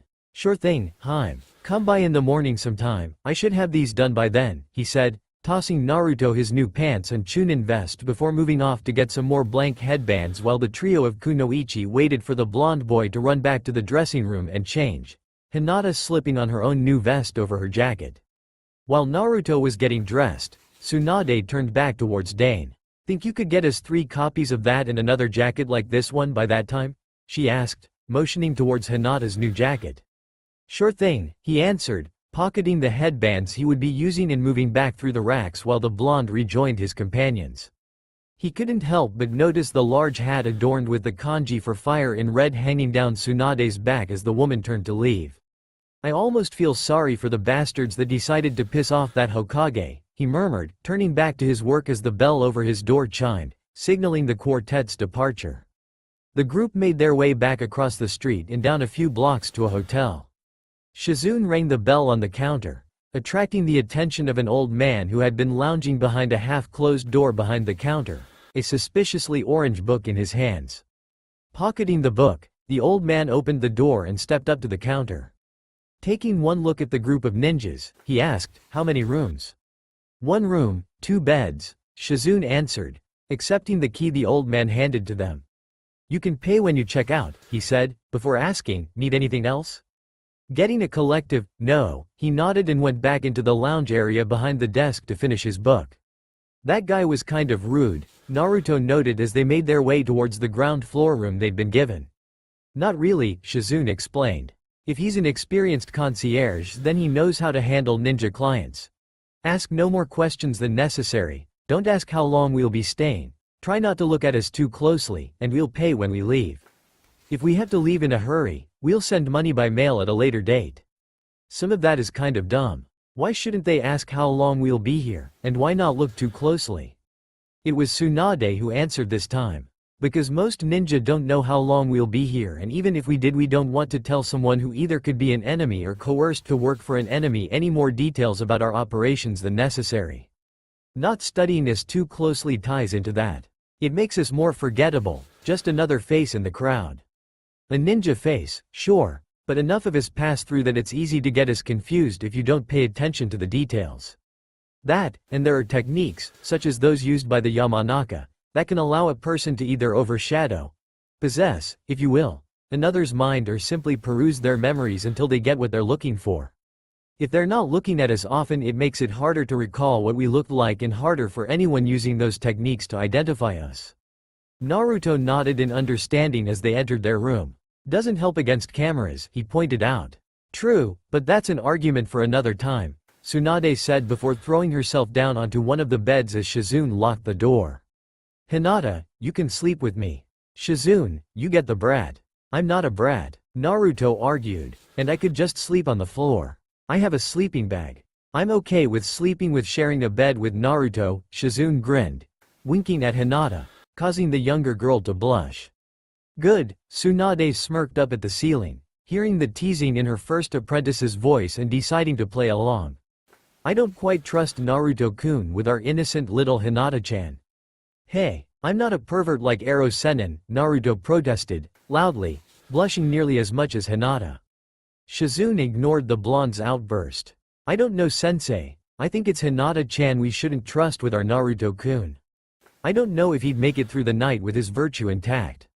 It was at that point that Hinata drew the attention of her three teammates as a high-pitched squeak forced its way from her mouth as her eyes rolled back in her head and she fell down in a dead faint. Naruto caught her just before she hit the ground and eased her onto Tsunade's bed, after pulling back the sheets. See what you did? I think she hit her nose on the floor too. It's bleeding, he said, wiping away the trickle of blood. Dumb girls. The blonde grumbled quietly as he pulled off Hinata's sandals and pulled the sheets over her still-dressed form, earning looks of approval at his actions from both of the dumb girls in question. Shizune pulled off the thin jacket she normally wore and unstrapped the senbon launcher from her arm, setting it within grabbing distance of the bed. Pulling off her pants and weapon holsters, she was left in a mesh undershirt and a set of form-fitting boxer briefs. She crawled into the bed and smirked at Naruto. Coming, Naruto-kun? I promise not to bite, she said, and unable to help herself, added, unless you ask me to, through her giggling. Oh, that's right, laugh it up. I'll get you both back somehow, the boy grumbled, blushing but pulled off his pants and jacket and hopped onto the far side of the bed from Shizune, hugging the edge. With a yawn, he passed out almost immediately. The next morning, Naruto woke feeling safer and more comfortable than he'd ever felt on waking in Konoha. So it was that the blonde rolled over and buried his head into the oddly nice-smelling pillow that had somehow moved during the night, going back to sleep. His pillow giggled, smiling and running a hand through his hair slowly, drawing something approaching a contented purr from the boy, which caused her to giggle again. Damn, I need a camera, Tsunade grumbled from across the room, sitting up in bed and taking in her morning cup of coffee while she watched Shizune continue to play with Naruto's hair. You should stop that, she warned. Shizune raised an eyebrow and turned her head just enough to regard her sensei. Why's that? She asked quietly, hoping not to wake the blonde. She felt him stir, but he settled when she ran her hand through his hair again. Tsunade rolled her eyes. You'll spoil him, that's why. Besides, I don't think Hinata would ever forgive you if you took away her Naruto-kun. I'm not a cradle robber, Shizune huffed in irritation. This time, the blonde with his head buried firmly between her s did wake, yawning and stretching out as Shizune released him. Opening his eyes, he blinked sleepily and focused on Shizune's grinning face. What? He asked around another yawn, which drew another giggle from the older girl. He blinked again before becoming fully cognizant of his surroundings and their current state of undress. I didn't do anything, he immediately denied, scrambling from the bed, causing both of the awake kunoichi to double over in laughter and waking Hinata up in the process. The younger kunoichi sat up in bed beside Tsunade, stretching her hands over her head and slitting her eyes open to look around. Spotting Naruto standing nearly in front of her clad in nothing but his boxers and a t-shirt, she let out a startled "eep" and dived back under the covers, earning more laughter from the older kunoichi and a confused glance from Naruto as he decided that he was no longer the center of attention and could go shower in peace. Once she'd confirmed that Naruto had left the bedroom, she peeked out from under the covers before pulling them back down and sitting up. Looking down, she took in the fact that she was still dressed in her clothes from the previous night. "Oh," the murmured, embarrassment apparent on her face. Deciding to get in some teasing while Naruto was in the shower, Tsunade shifted her eyes to the side, towards Hinata. Taking a sip from her coffee, she set the cup down and fought to keep a straight face. "I didn't know you were such a pervert, Hinata-chan. Maybe I should give Sandame's Icha Icha collection to you instead of just burning it." Hinata shook her head in denial, but couldn't voice her innocence before Shizune picked up where her sensei left off. "You know, Naruto-kun is in the shower right now. Naked." The telltale sight of bulging veins around Hinata's eyes indicated her unconscious activation of the Byakugan, despite still attempting to proclaim her innocence. Any protest she may have been able to give here stilled as her vision penetrated the wall dividing the bedroom from the shower and a tiny giggle escaped her lips. Finally, she nodded. "Only for Naruto-kun," she admitted quietly, not even bothering to deny the truth anymore. Several long minutes of idle chat later, Naruto exited the shower and Hinata flew by him into the bathroom, slamming and locking the door behind her. Looking between the door and the two smirking kunoichi, Naruto shrugged. "When you've got to go, you've got to go," he snickered, though wasn't sure that was the entire reason for the older women's ensuing laughter. It was nearly 9 that morning before everyone was ready to leave the hotel. Tsunade paid the clerk and the team walked up the street to what they'd come to understand was the Great Dane Ninja Outfitting Store, despite it not being labeled that outright. The bell rang over their heads, drawing the attention of who Tsunade assumed was the store's owner. Dane looked up from his counter and waved the group over, pulling out a package wrapped in brown paper from under the counter and setting 4 Hite-8 on top of it. As Tsunade started to pull out her purse, Dane waved her off. "Nah, this one's on the house, and we'll just say you owe me one." Nodding, Tsunade pulled out a storage scroll and sealed away the brown parcel and pocketed the Hite-8. "Thanks again," she said before turning back towards her team. "Let's go." Once they were outside of town, Naruto could no longer contain his curiosity. "So what was in the package?" "Spare sets of clothes for you, Naruto-kun," Shizune answered. Digging into her pocket, Tsunade handed out the Hite-8, tying her own around her neck and leaving it to hang there. "Put those on." Shizune tied hers around her forehead, pulling her bangs out of her eyes, while Hinata replaced her old Hite-8 around her neck with the new one. Glancing down at the new Hite-8 in his hand, Naruto frowned before pulling the one Iruka had given him off and replacing it with the new one. He placed the old Hite-8 inside one of the pockets of his vest before turning to Tsunade. "Why, GA, on these things? Do you know what the word means?" Tsunade asked. Naruto shook his head and Shizune took that as her cue to explain.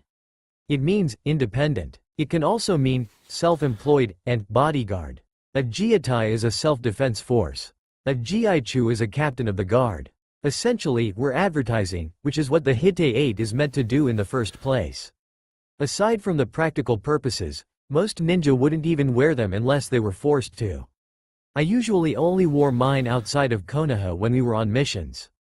It's mandatory in most villages for ninja of that village to wear their Hite-8 outside the village or when on duty, so that customers or potential customers can see that village's ninja and get a look at the services, in this case the quality of ninja, that are being offered.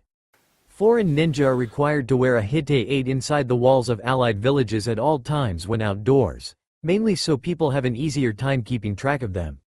"So, we're advertising?" Naruto asked. Tsunade nodded. "Yes. Everywhere we go, we'll be offering an alternative to requesting missions from one of the major villages.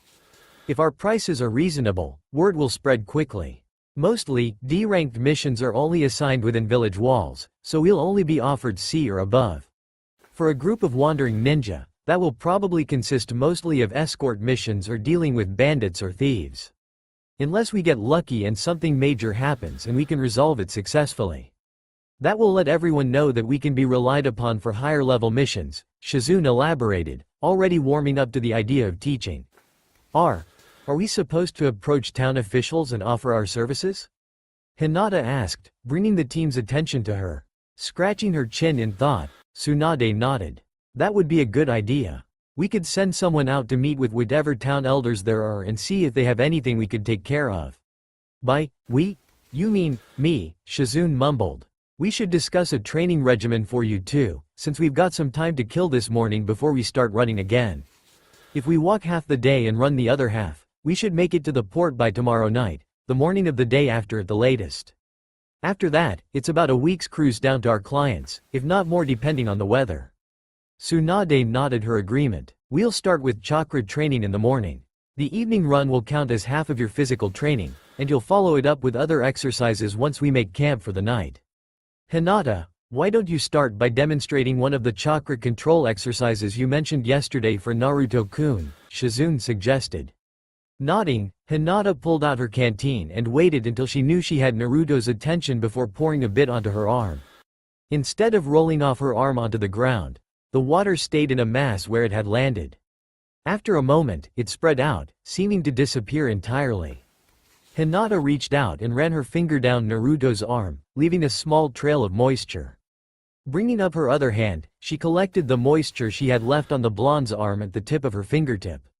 The small bead of water quickly rolled up her finger, along her arm and under her shirt. On her opposite arm, the water had collected in her palm. After a moment, the bead of water reappeared from under her shirt, rolled down her arm, and joined the rest. See? She asked before drinking the water collected in her palm. Naruto snickered. That was cool. But kind of gross, he said, causing Hinata to blush. After a moment, he reached out and ran his hand down her arm where he was sure the water had been, causing her to stumble and her blush to deepen. It's dry. She explained how it works yesterday, Shizune pointed out. That's the point of the exercise, to handle water without getting wet. You can do it with any liquid that isn't chakra infused and being controlled by someone else and a few solids like sand or dust. It's kind of a combination of all three of the exercises you already know. The precision required for leaf floating to control a small object over part of the body, the ability to stick to something without breaking it or repelling it, or cause something to stick to you, in this case, from tree climbing, and the control from water walking to learn how to keep up a constant flow of chakra but be able to vary it on an unconscious level when the situation calls for it. Get it? Naruto nodded. I think so. Well, what are you waiting for? Get to it, brat, Tsunade ordered, reaching over to smack the boy lightly on the back of the head. Naruto ducked her hand and stuck his tongue out, but pulled out his canteen and poured a bit of water onto his arm while trying to catch it with chakra. The water rolled off his arm and onto the ground. Crap, he murmured, wiping his arm off and trying again, pumping more chakra into his attempt. The water ran off his arm again. Crap, he cursed, again wiping off his arm. His third try, he pulled out enough chakra that it became visible on his arm. Pouring water over it, he smiled when, instead of soaking his arm, it rolled off without touching it. Sweet. The trio of women watching all shared astonished looks. They had known the boy could be a fast learner when he put his mind to something, but catching on to something this quickly was nearly unheard of. Naruto-kun, it's better to leave the leftover water on your arm and try to manipulate it in smaller quantities if you cannot get it to stick when you pour it. Try to gather it all to one point, Hinata advised, watching the blonde as he nodded and started to try again. Wait a minute, Naruto, Tsunade called, stopping the boy. Why aren't you using Kage Bunshin for this? Huh? What about it? You know that anything a Kage Bunshin learns in its lifetime gets passed on to you once it disperses, right? Shizune asked, getting a nod from the boy. That applies to anything learned. If you were to create a dozen Kage Bunshin and have them work on something for 2 hours, as long as they all did things slightly differently each time, then you would have effectively done a full day's worth of work in 2 hours. Force multiplier, Hinata added. There's that too, Shizune agreed. Now keep in mind that if you have 100 Kage Bunshin working on exactly the same thing exactly the same way, you won't learn it any faster than if you had learned it without them. Any breakthrough you had would come from one of them doing something differently.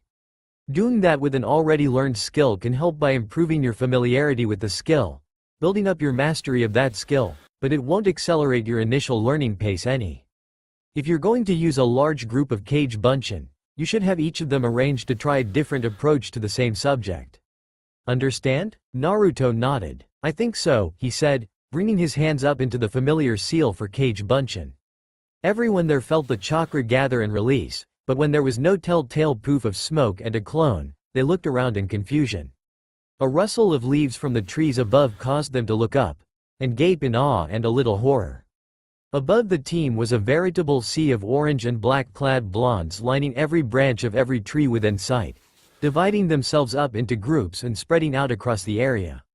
That's, Tsunade murmured. Shizune nodded. Impossible. Hinata's smirk was answer enough to their amazement. I never had any doubts, she said quietly. Naruto-kun, just how many of those did you make? Shizune asked, voice raising in near panic. Naruto shrugged. I dunno. I used about as much chakra as it takes to summon Gamabunta, so probably 8,000 or so. After a moment of thought, Tsunade asked, do you think you could do that again? Yeah, once or twice. After that I might have to take a break and eat something, he answered, then began attempting what he was already calling the water-repelling exercise. And in the middle of a dry afternoon, with not a cloud in the sky, it began to rain across nearly a kilometer of land. Looking up into the sky, Hinata giggled. Kitsune no Yumeri. Sun set on the third day, and with it the council set their secondary plan into motion. There had been no sign of Uzumaki inside of Konoha in 2 days, and while it seemed possible, most of those involved felt it would be far too convenient if the Kyuubi brat had died in the fire that burned his apartment complex to the ground. The problem with assigning a high-level assassination became apparent when the messenger they sent to find either a hunter nin or Anbu returned with news that all of Konoha's highest-ranked shinobi were out on missions and none of them were due back for at least a week. And forcing Jiraiya to assassinate his own student, while an amusing idea, was out of the question. Danzu's suggestion to use Root was dismissed due to the probability of a team being spotted and thus incurring the wrath of an angry Hokage. The mission would have to be carried out with the utmost precision, strictly in and out with no witnesses. Were Tsunade to learn of Konoha's involvement, she would refuse to return. The reason at least a 4-person team of Root Anbu would be required as opposed to a single Anbu or Hunter Nin lie with Danzo and his paranoia of one of his tools turning against its master. To keep this from happening, all Root Ninja were kept purposefully weaker than normal shinobi, all of them under a suggestive genjutsu to give them an aversion to too much training. After several long minutes of silent thought on the subject and looking over the list of active shinobi currently inside the village, Koharu spoke hesitantly. There is one person in Konoha aside from Anbu or Hunter Nin that specializes in low-profile assassinations. Glancing down at the list, Danzo frowned. No, absolutely not. I refuse to deal with that woman and her eccentricities. Looking between his old teammate and the crippled war hawk, Homura pondered the matter for a moment before a small smile slowly spread across his face. No, Danzo, I must agree with Koharu on her suggestion. We won't have to put up with her for any longer than it takes to assign the mission, and the benefits outweigh the short-term sacrifice. Not to mention that sending one of the thorns in Konoha's side to deal with the other has a certain sweet irony about it, Koharu smirked.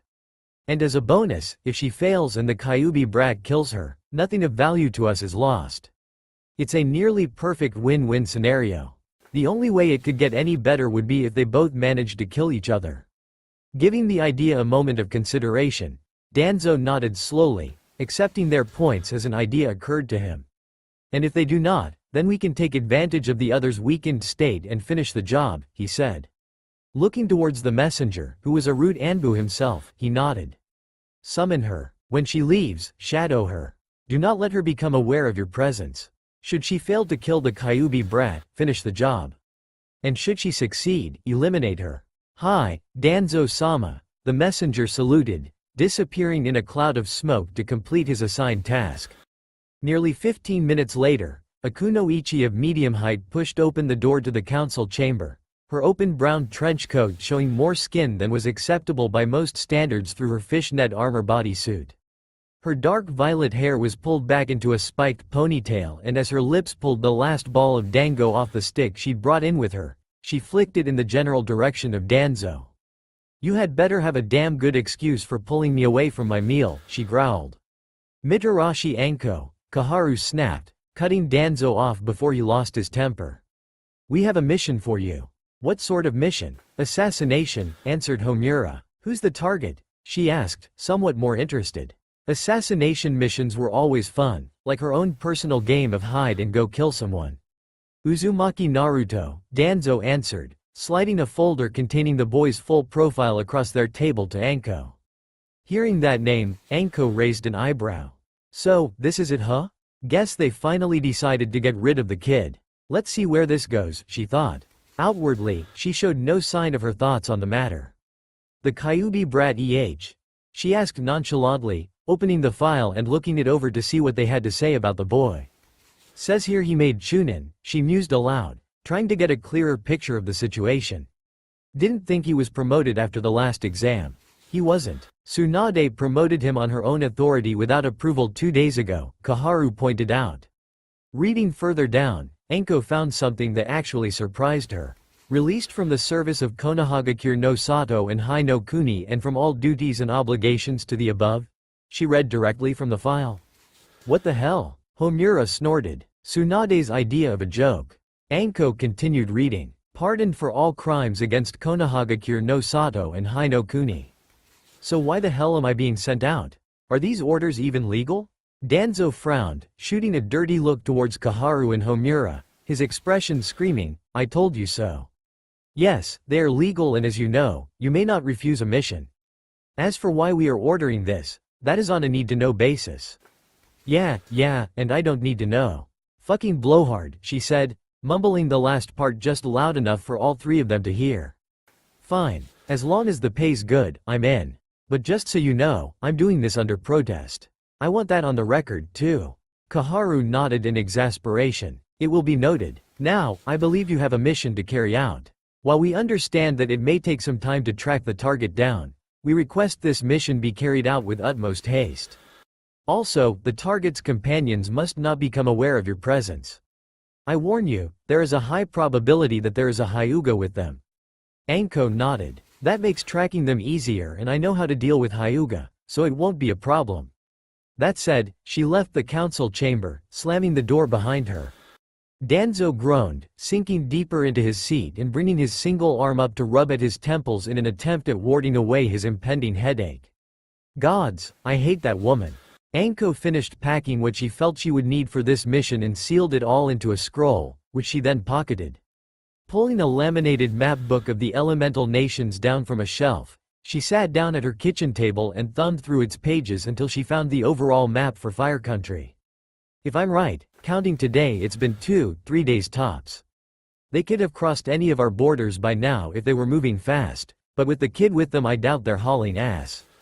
Big Ed Hag likes to gamble, but with Shizune, the brat, and a Hyuga to keep her in line, she's probably being forced to avoid the gambling towns, or at least the parlors and casinos. With the Hyuga there, there's no way they'll be ballsy enough to head up towards Kumo, and the kid looks too much like Yondaime for them to head towards Iwa. Anko paused in her thoughts to review the boy's file again. After a moment of looking it over, she looked back to the map. Naruto knows those Suna kids, but we're still on shaky ground with them. However, his mission reports from when he was on Scarecrow's team show the old man sent them out to Wave where they kicked some serious ass. And, coincidentally enough, Wave named their new bridge the Great Naruto Bridge. Real damn subtle. Guess they liked the kid, which makes that the most likely place they'd go to lay low until they can get their heads out of their asses and come up with a plan more complex than run around looking for paying work and hope we don't run into anyone from Konoha. Closest town between here and there is Atofika Guy. It's risky, heading straight there. I could lose a day or two if I don't pick anything up within the first few hours. But if I'm right, I'll shave off over a day's travel by not around following a false trail. After giving the matter some thought, Anko closed her map and put it in the pocket opposite her storage scroll. Standing, she bit her thumb and started sealing before slamming her hands' palms down on the ground. The smoke of the summoning cleared, to reveal a thin black snake with a triangular head, roughly 2 feet long. Come on up here, she said, holding out her hand to the animal. It complied, crawling its way up her sleeve and coming out through her collar, draping itself around her neck so its head hung over her left shoulder and could rotate far enough to see around the woman. The kunoichi smirked. The hyuga can see chakra, but most of my snakes can see heat. That's how you take care of that bullshit.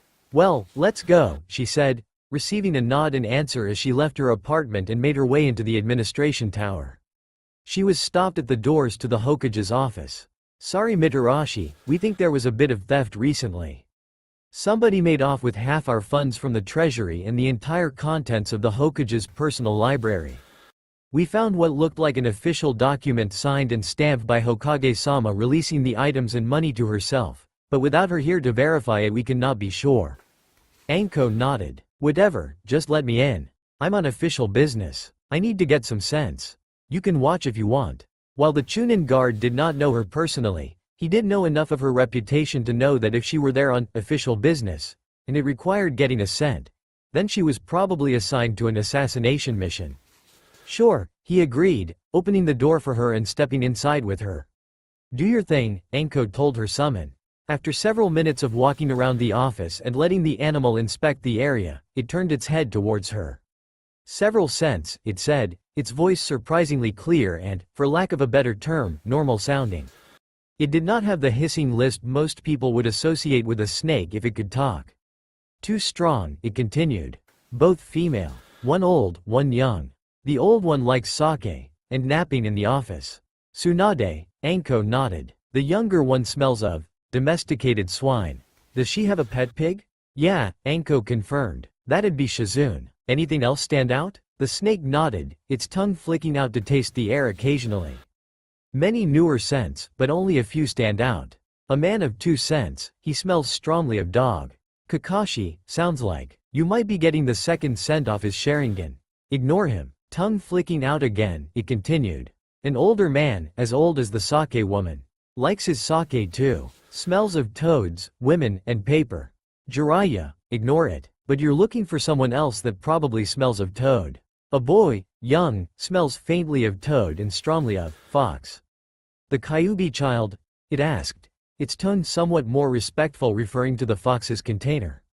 After a moment, it added, he carries with him an object of great power. I taste its presence in the air. Yeah, that's the one. Naruto, Anko nodded, turning to leave the room. No idea what he's got with him. The snake's next words brought her up short for a moment. Wait, there is one more. A girl, of the white eyes. She smells of lavender and strongly of the Kyuubi child. Anko smirked as she left the office. That's probably our Hyuga. Keep in. A tongue, I suppose, out for her too. You got the 4 I want? Yes. Anko left the office and made her way to the south gate, having decided to circle the village clockwise to see if she could get a scent trail and then leave towards the east in the hope of cutting them off if they changed course. And if they had gone another direction, Anko would know where to start when she got back. As she circled from the south gate towards the west, her companion kept silent. It was at the north gate that the snake perked up. 2 trails for the Kyuubi child and his mate, the snake noted, causing Anko to stumble and turn her head to regard the animal on her shoulder. Mate? What the hell do you mean, mate? The snake tilted its head to the left, which Anko interpreted as a shrug from something that didn't possess the shoulders for such an action. She smells strongly of him, so I had assumed. I am mistaken? Probably, Anko confirmed. Maybe she's just wearing something of his. The snake nodded. It is possible, it conceded the point before continuing with its observations. One of the trails is perhaps a day older. They came into the village with a boy with a dog, a woman smelling faintly of cigarettes, and a hive. Team 8 and Kurenai. Ignore it. Another tongue flick and the snake continued. The newer trail is the group of 4. They go north. With that, Anko took off at a dead run around the east side of the village. Taking to the trees, she found the east road from the village and began tree jumping parallel to it, towards Atofika Gai. It was 12 long hours of chakra-assisted leaping and running broken once an hour with a 5-minute breather that Anko spotted the lights of Atofika Gai, just as the horizon was beginning to lighten. She slowed her pace as she neared the village, descending from the trees and taking to the road at a steady jog. Nearing the village west gate, she turned her attention towards her summon momentarily. Anything? She asked and smirked when she got a nod. A much fresher trail leading in, it answered quietly. A voice from the gate interrupted her conversation with the snake. Who goes there? Stepping into the dim light provided by a pair of torches above the gate, Anko flicked the headband on her forehead, getting a nod from the gate guards. Seen a group come through here in the past couple of days? She asked. Then went on to specify before they pissed her off with a smart-assed answer. 3 girls and a boy, all ninja. The oldest Kunoichi probably stood out, she said, bringing her hands to her bust and emphasizing the size difference between herself and the Sanin. The guard who had stopped her shook his head, but the other nodded slowly. I think I saw them a couple of days ago. Blonde woman, had a hat and a green outfit I think, ginormous boobs? He asked, getting a nod from Anko. Thanks. Know if they've left town yet? The obvious pervert shook his head. Not a clue, sorry lady. Nodding her thanks, Anko made her way through the gates and into town, following the snake's unspoken directions as it turned its head one way or the other to indicate a direction the scent trail went. The trail led her into the hotel and shopping district and a familiar clothing store that had just opened. A bell rang as Anko pushed her way through the door. Looking up from his counter, Dane spotted the woman's leaf-printed Hite 8 and the obvious summon riding her shoulder. Help you find something? He asked. Anko ignored him. Well, they were here twice, the snake spoke, turning its head this way and that, tongue tasting the air. No more than half a day between visits. 2 trails exiting the building. Follow the newer one, Anko ordered, leaving the store and causing Dane to frown. After giving the woman a moment to get far enough from his storefront, the older ninja pulled out a sheet of paper and a pen and wrote out a short message. A snake follows you through the leaves. Cutting a length of thick orange string from a nearby spool with a kunai, Dane bit his thumb and began sealing. Clapping his hands together, the written seals appeared in mid-air and a cloud of smoke in front of him announced the arrival of his summon. The smoke cleared to reveal a tall bluish-gray dog, who turned his head to observe Dane. You rarely summon us anymore, he accused. Dane rolled his eyes and tied the note to the dog's collar with the string. Sorry Ko, but you know I got out of that business after the war. I assume you have a job for me, Ko asked. Yeah, put that nose of yours to work for me, would you? You're looking for a group of 4 that came in here a couple of days ago. 3 kunoichi and a young shinobi. Ko nodded. I have them. Why does the boy smell of fox? I was unaware of a fox summoning contract. Dane bit his lip and thought. Considering who he was with, I may have an idea or two, but it's not important. Now, smell that bitch that just came in here? Should have a snake with her. The dog's lip curled and he nodded. Good. Avoid her. Find out where that group went and get that message to them before she gets to them. If they went towards the port and took a boat, you may have to lay low if she gets on the same boat. Understood. Anything else? Ko asked. Receiving a negative, the dog pushed his way out the door to the store and took off down the street, nose to the ground. Hope he makes it in time, the retired ninja mumbled, settling back on his chair behind his counter. Outside, Anko and her summon followed the said trail to the edge of town, pausing at the gates. They travel east. The trail is much stronger, their pace has slowed. Yawning, Anko nodded in satisfaction. Good, that gives me some time to sleep. You can pick this up again in 6 hours or so? She asked. Getting a nod in reply, Anko made her way back across the roofs towards the shopping district, never noticing the blue dog running below her in the opposite direction stop in its run and turn its head towards her before putting his nose back to the ground and continuing on. Anko dropped down to street level and walked towards the first hotel she spotted. Her companion's tongue tasted the air for a moment before it spoke. They were here. Smirking, Anko rang the bell for service. An old man came out from the back room, the corner of an orange book peeking out from one pocket. Taking one look at her, he turned back towards the rack of keys and pulled one off, tossed it to her and walked back into his back room. Thanks, Anko called, heading to the ground floor room she had been assigned. Opening the door, she was disturbed by the strange rasping sound that came from her summon. What, are you laughing? She asked, receiving a nod in answer. Fate, it seems, is not without a sense of humor. They spent the night here, the snake explained as Anko started undressing. Kicking off her sandals, Anko pulled off her trench coat and flung it onto one of the beds and immediately sat in the other. Reaching up, she pulled the snake out from around her neck and lowered it to the floor. Think you can keep watch for a few hours? I don't care if you sleep, so long as you do it by the door. Bite the shit out of anyone that comes in. The snake made its way across the carpeted floor, stopping in a dim pool of light coming from under one of the room's curtained windows. I will wake you should that happen, the snake agreed, curling up on itself and closing its eyes, the pits in its snout flaring occasionally as its heat-sensing organs worked unconsciously, ready to strike should anything warm and vaguely human-shaped come into its field of view. Yawning deeply, Anko buried herself under the covers and passed out. And across town, a bluish-gray Great Dane with a rolled-up note tied to its collar sped out the east exit of Atofika Guy, disappearing into the underbrush beside the road, its natural coloration causing it to vanish in the shadows of the forest. It was the afternoon of their third day since leaving Konoha. After camping out in the forest last night, the group had decided to pick up the pace that day and had made it into Fire Country's northern port city before noon, where they then caught a ship bound for port in Nagi Island, and after that to Haha Island where they would then take a smaller boat north to Taro Island. Stuck on a slow-moving ship with nothing surrounding them but water, Naruto was bored, which he let everyone know, loudly. Tsunade rolled her eyes while Shizune set Taunton down from her lap and began digging through her bag. Well, I'm sorry brat, but as I've told you before, we can't do much training here. We can't practice taijutsu up on deck without getting in the way of everyone working, and none of the rest of us have the chakra required to sustain a prolonged spar on top of the sea. And I'm not letting you make a swarm of caged bunshin to practice out on the water, it'll draw too much unwanted attention. I got it the first time you told me, the blonde boy grumbled. It doesn't change the fact that I'm bored. A small poof of smoke from the direction of Shizune drew their attention there, and Tsunade's first apprentice tossed a book towards Naruto. Start reading that, she said, passing a similar book to Hinata. They're books on basic anatomy. This should tide you over until we get to shore, and you need to read this stuff before you can start learning medical jutsu anyway. Ah, wait a minute, Tsunade called, grabbing the attention of the other three. Before you get to that, there's something else I would like you to do.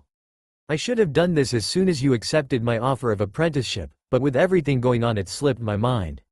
Tsunade Shisho, you mean? Shizune questioned, not wanting to ruin her sensei's surprise for her two subordinate apprentices.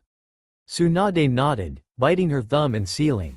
Slapping her hands down on the ground, she was obscured in smoke for a moment, which cleared shortly to reveal a dog-sized slug.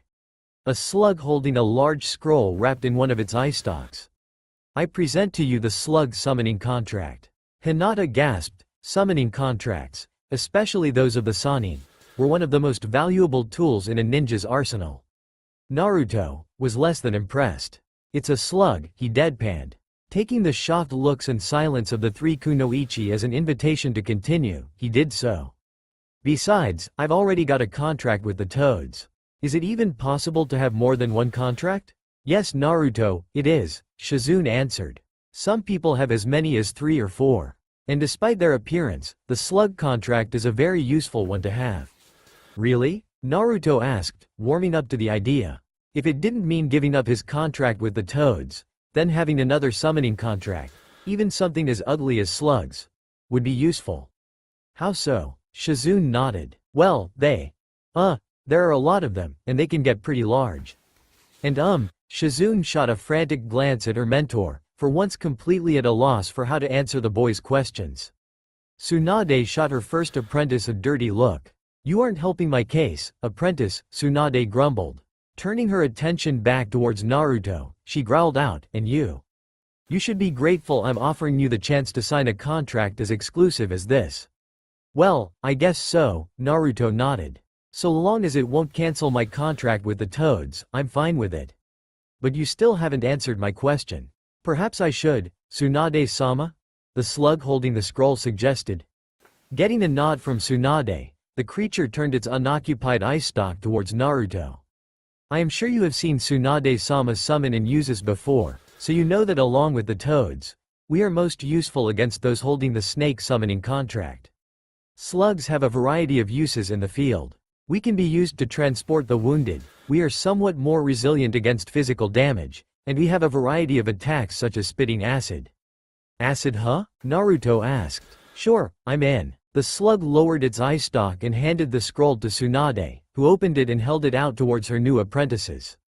Sign in blood. Naruto bit his thumb and signed quickly while Hinata pricked hers with a kunai and delicately scrawled her name.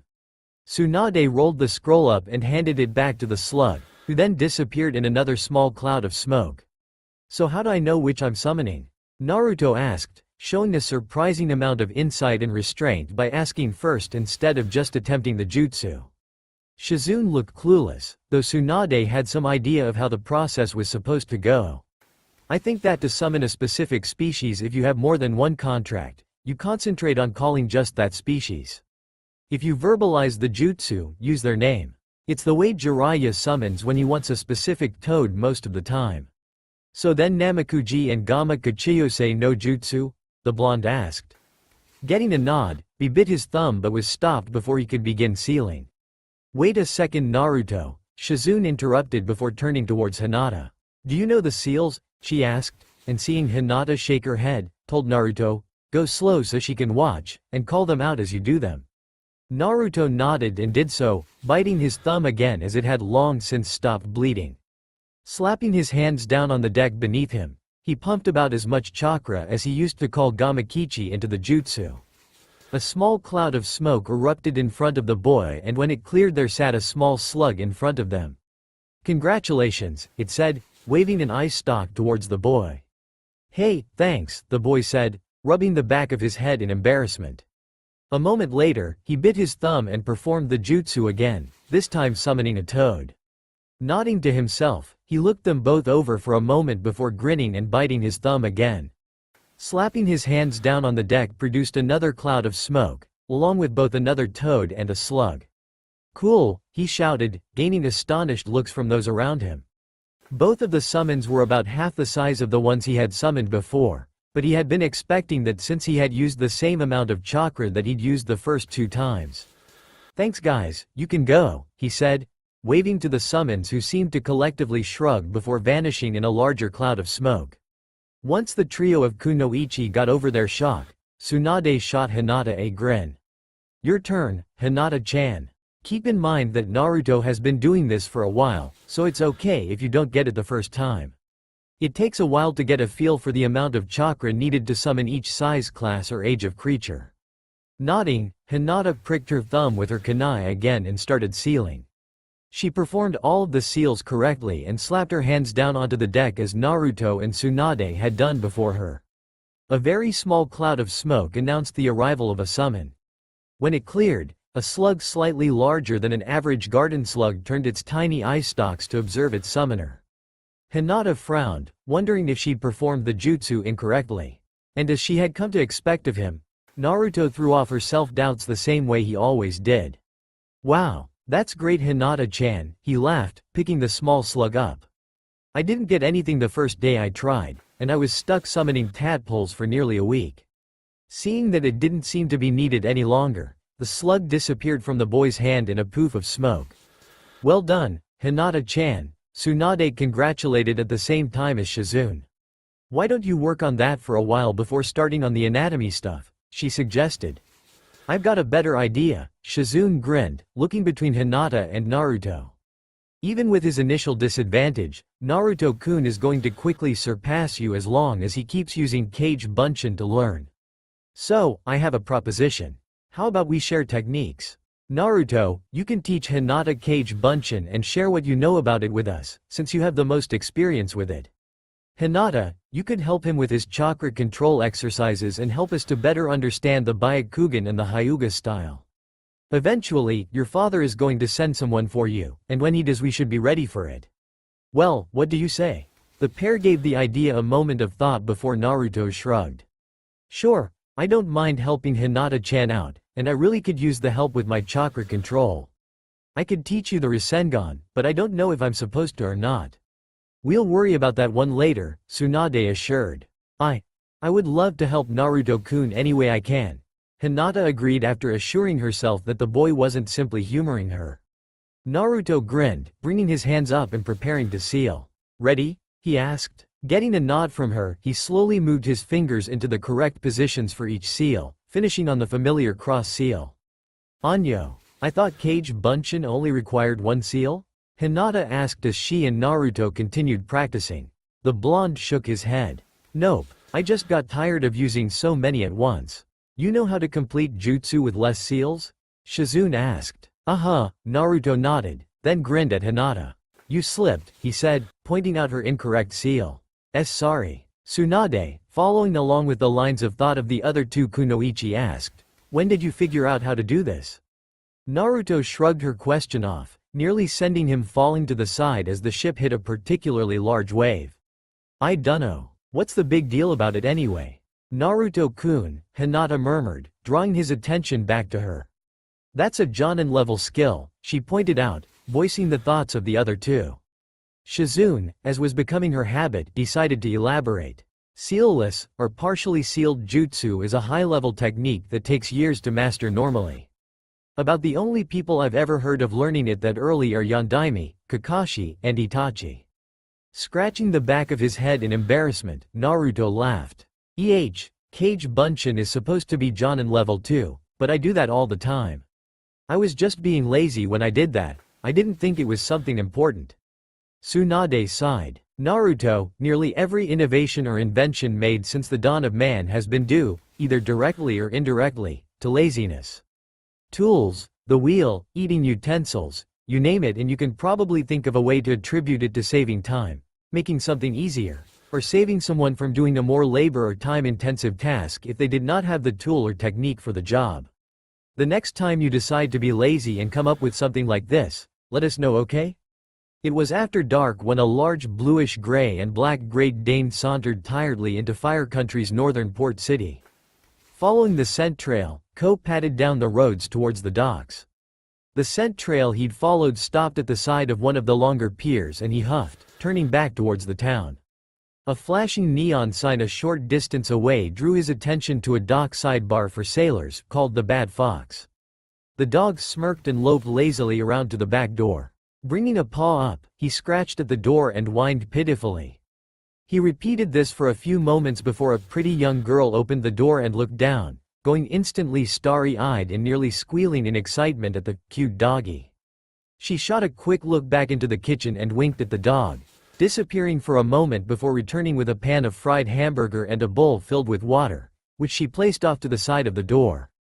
A voice from inside caused her to huff in annoyance and go back inside. Now along, Ko snickered and tucked into his meal. Works every time, he laughed around a mouthful. Finishing his meal, Ko made the short trip back over to the docks and sat down near a guardhouse. God damn, this is one boring job, a young man complained from within the small shack. An older man's voice answered and Ko could hear the annoyance in his tone.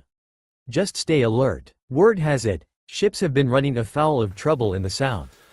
It could make its way up here. Yeah, but the next ship from down that way isn't due in until later tonight, the younger man pointed out. Can't I just read or something until then? No. Ah, for fuck's sake, the younger man groaned in boredom. After a moment he asked, where's the thing coming from anyway?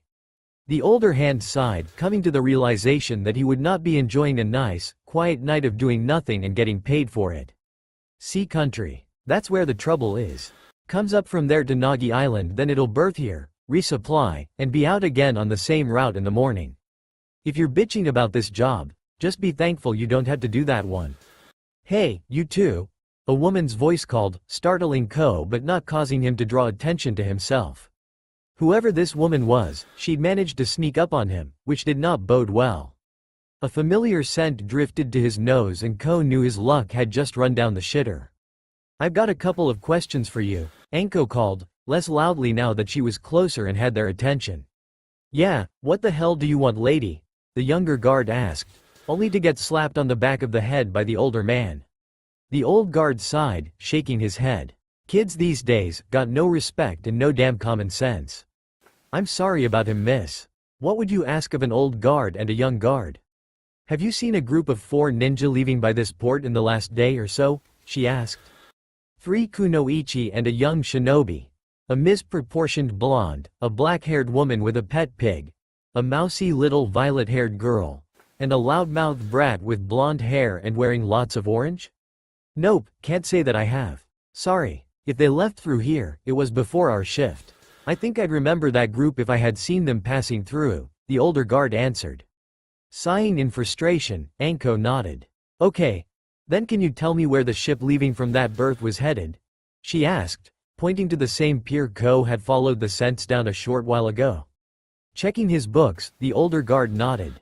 Yep, she headed south out of here for Nagi Island and from there to Sea Country. Another ship bound for the same destination should be arriving later tonight. She leaves port tomorrow morning, around 10. Thanks, Anko nodded. One last question. Where can I get a drink and a room? The older man pointed back behind Anko, towards the partially hidden neon sign. Bar up the road's got the best drinks on this side of town, good food too. There's a small inn beside it, got cheap rooms. Turning towards the bar, Anko threw a wave over her shoulder. Once she was out of earshot, the younger guard finally opened his mouth again. What was that about? And why'd you hit me? The older man sighed. Son, I just saved your life. Show some appreciation. How do you figure that? You see that thing hanging around her neck? The older man asked. The young guard shook his head. No, what was it? The older man grinned. Little black snake. Buggers are poisonous as all hell. That she has one as a pet should have been warning enough. You didn't see the headband, did you? Headband? I'll take that as a no, the old guard nodded. She's a ninja, kid. That snake was most likely a summon, and probably smarter than you are. From the look of it, she's had a hard couple of days on the road and is just itching for an excuse to stick a knife in somebody. You were volunteering. And while I don't like you, I don't particularly care to have to train a replacement either. No, kid, that is one lady you do not want to piss off. Dawn of the 5th day, the 4th since Tsunade left, found a big bluish-gray and black dog sneaking onto a ship bound for Sea Country. Shortly thereafter, Mitarashi Anko woke up and found her way to the ship with her summoned snake after taking care of her morning routine. Making her way up to the ship's first mate, she asked, "Think you can get this boat moving within the hour?"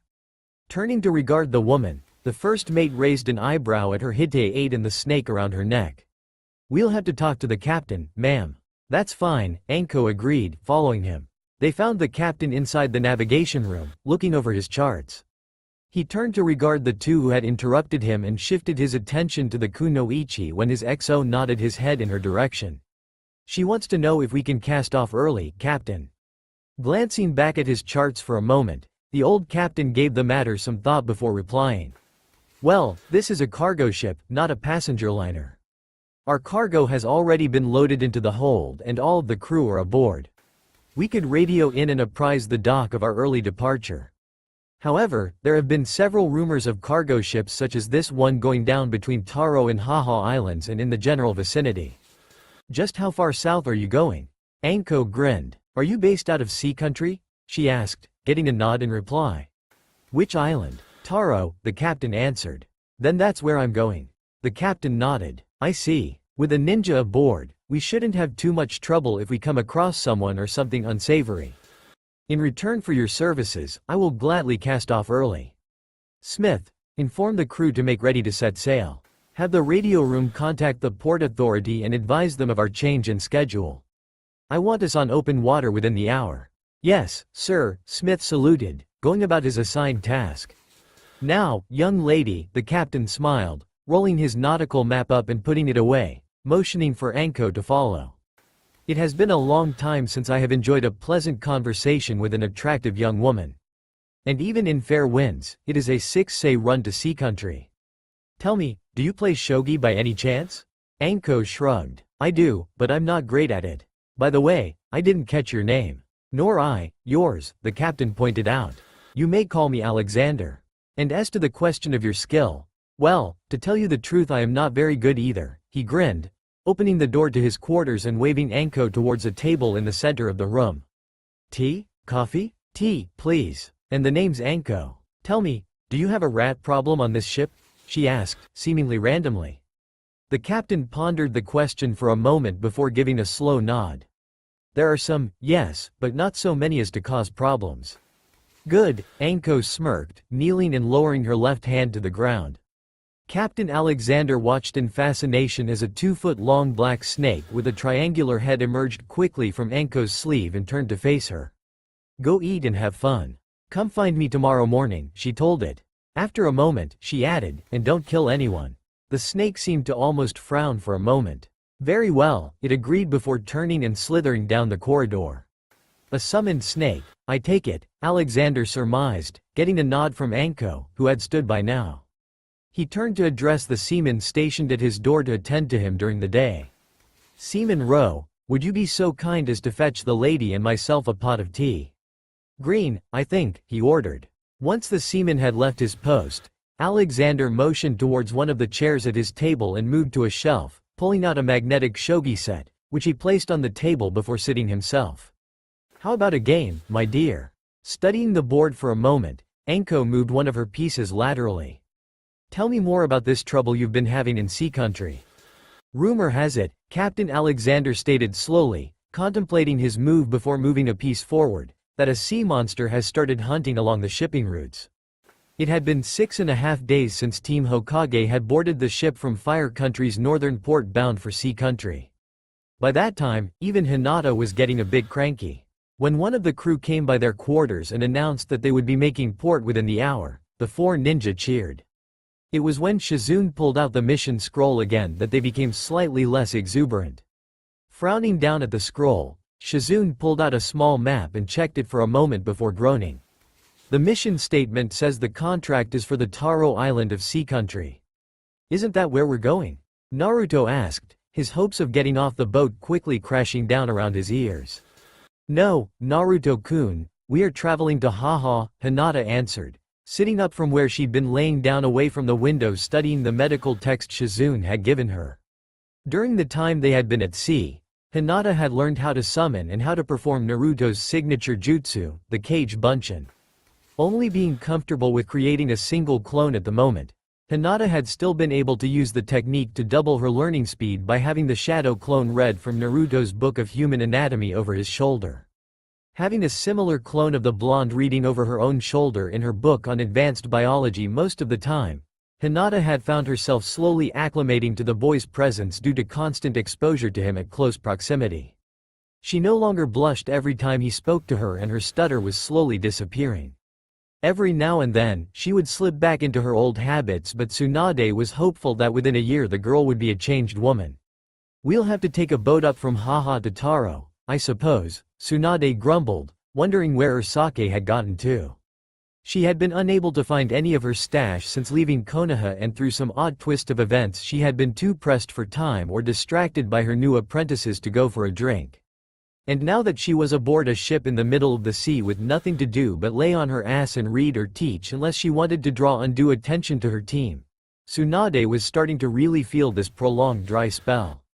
Shizune, sensing the coming tantrum from her sensei, sighed and wondered exactly why she'd volunteered for the job in the first place, as she had many times since first joining Tsunade whenever the woman got to be too difficult to deal with. If she were honest with herself, apprenticing herself to Tsunade was both the best and worst decision she had ever made.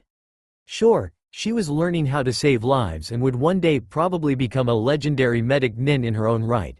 Sometimes the downsides to dealing with Tsunade became nearly unbearable. Naruto and Tsunade paralleled each other on so many levels that sometimes it actually scared the young medic. Both were prone to being childish, loud, impatient, short-tempered, and quick to resort to violence when in a bad mood.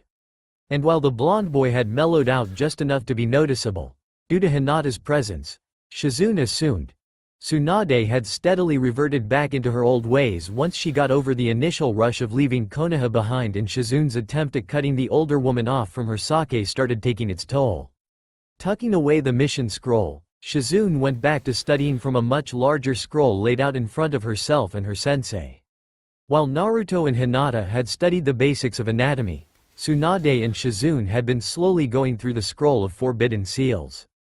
The scroll itself, when fully unrolled, measured several meters in length. Nearly 3/4 of the scroll's length had been filled with the details of every jutsu the four Hokages preceding Tsunade had deemed should be restricted or outright banned for one reason or another, including the reasoning behind the restrictions. Unrolling the scroll from right to left, they had found Cage Bunshin listed near the top of restricted jutsu, or rather, closer to the right side. After some time studying the scroll, Tsunade and Shizune came to the same conclusion. The scroll had been sealed with a fuinjutsu that would automatically sort any jutsu written into it into one of two categories: restricted or forbidden, so long as the person writing them labeled them as such. Once a jutsu was written on a blank spot of the scroll, the ink would move across the paper and come to rest beside the last jutsu of that type written into the scroll, while the rest of the writing further down the scroll shifted down to make room for the new technique. Upon unrolling the scroll, they had discovered that while the restricted section of the scroll measured nearly a meter in length, with over 100 techniques listed, the forbidden section spanned over 3 times that length. The pair of senior ninja had decided that in order to cover the most material in the scroll, they would learn 2 forbidden jutsu for every restricted. Learning the basics of 3 jutsu a day, how to perform the technique, what it did, and why it was put into the scroll, had allowed them to get a feel for over 20 techniques, counting the ones they were to study today. And while they were not sure enough in their knowledge to perform the techniques even under ideal conditions, their goal for the moment was not to have all of the techniques they could use battle ready. For now, they would settle for simply getting an idea of the scroll's contents. Looking up from the scroll, Shizune noticed that Hinata had closed her book and the Naruto clone reading with her head dispersed. "You're done with that one?" she asked, getting a pair of nods. "How does the body heal itself?" Tsunade asked, perking up at the chance to relieve her boredom. After sharing a look with Naruto, Hinata decided to answer. "A localized increase in cellular mitosis." Tsunade nodded. "And that means?" Naruto rolled his eyes. "They divide faster." "What is the cost of this action?" Shizune asked. The things break off the ends of the things." Naruto mumbled. Seeing the boy floundering, Hinata elaborated on what he was trying to explain. "It increases the rate of cellular degeneration. By dividing faster, the cells shorten their lifespan. This is what causes aging. Theoretically, if we could figure out how to keep the cells from losing bits and pieces during mitosis, we could halt aging once the body came into its majority." Tsunade and Shizune shared an impressed look, somewhat amazed that they had come to that conclusion on their own. "Explain the difference between healing and regeneration," Shizune said, continuing their impromptu pop quiz. "Normal healing means scarring, regeneration doesn't," Naruto answered. Seeing their sensei and senpai nod and motion for them to continue, Hinata did. What Naruto-kun left out was that scarring is a byproduct of the increased cellular mitosis required to heal something like a cut. The body divides itself, replacing what was lost with new flesh. Most large animals do not regenerate, they heal by scarification. If an animal loses a limb, the area scars over at the point of loss. Regeneration, which occurs in most small reptiles, completely replaces the missing limb. The process takes longer, but fully restores functionality. For instance, if a person suffers intense burns over part of their body, the resulting scar tissue may not feel or function the same as the original. Regenerated tissue would be just like the tissue it replaced. If we knew how to stop scarification and trigger regeneration in humans, we could replace lost limbs, return older shinobi to active use, grow fresh organs instead of needing to transplant. The possibilities are almost limitless. Turning away from her 2 new apprentices, Tsunade looked towards Shizune. "What do you think?" "Well, they seem to know and understand the material," Shizune assessed. "Pass?" Tsunade nodded, turning back towards Naruto and Hinata. "Looks like you passed the first test. Think you're ready for some hands-on material?" "Yes." Naruto cheered and agreed, bouncing in excitement. "Teach me a jutsu. Do you feel you're ready to move on, Hinata?" Shizune asked. "I believe so," the girl agreed slowly. Holding out her hands so both teens could observe them, Tsunade slowly performed 5 seals and extended a faint green sheen of chakra from her hands. This is the examination jutsu. It's used to detect any abnormalities within a living organism. The theory behind it is to extend your chakra into another person and try to sense anything out of the ordinary. It can detect even minor injuries, most poisons, diseases, chakra foreign to that body, chemical imbalances, and can even tell you if a person is dehydrated. "Why don't you two practice on each other?" Shizune suggested innocently, somehow managing to keep a straight face. The pair nodded and began performing the seals before Naruto stopped and rubbed the back of his head in embarrassment. "Could you show me those seals again?" Shizune did so, both teens sealing along with her and then repeating it several times until they felt comfortable enough to perform the seals from memory. Why don't you go first, Hinata-chan? Naruto asked. Okay. Hinata agreed, sealing and extending a very faint layer of green chakra from her hands. Slowly, she brought her hands closer to Naruto until they were settled directly against his arm. After several moments of sustaining the technique, Hinata released it and sat back to take a breather. This is weird, she admitted. There is so much information to sort through. How do you do it with any real accuracy? Practice. Lots and lots of practice, Tsunade answered. Your turn, Naruto. The blonde nodded, held his hands near Hinata's shoulder, and performed the jutsu. Despite his efforts to be careful, the boy's typical excitement towards anything new shone through. A dark green, Rasengan-sized ball of chakra erupted from his palms, extending deep into the girl beside him. Sorry, Naruto laughed, slowly pulling back the chakra until it only extended a few inches from his palms, though it did not lose the darker green color. Beside him, Hinata had gone very, very red.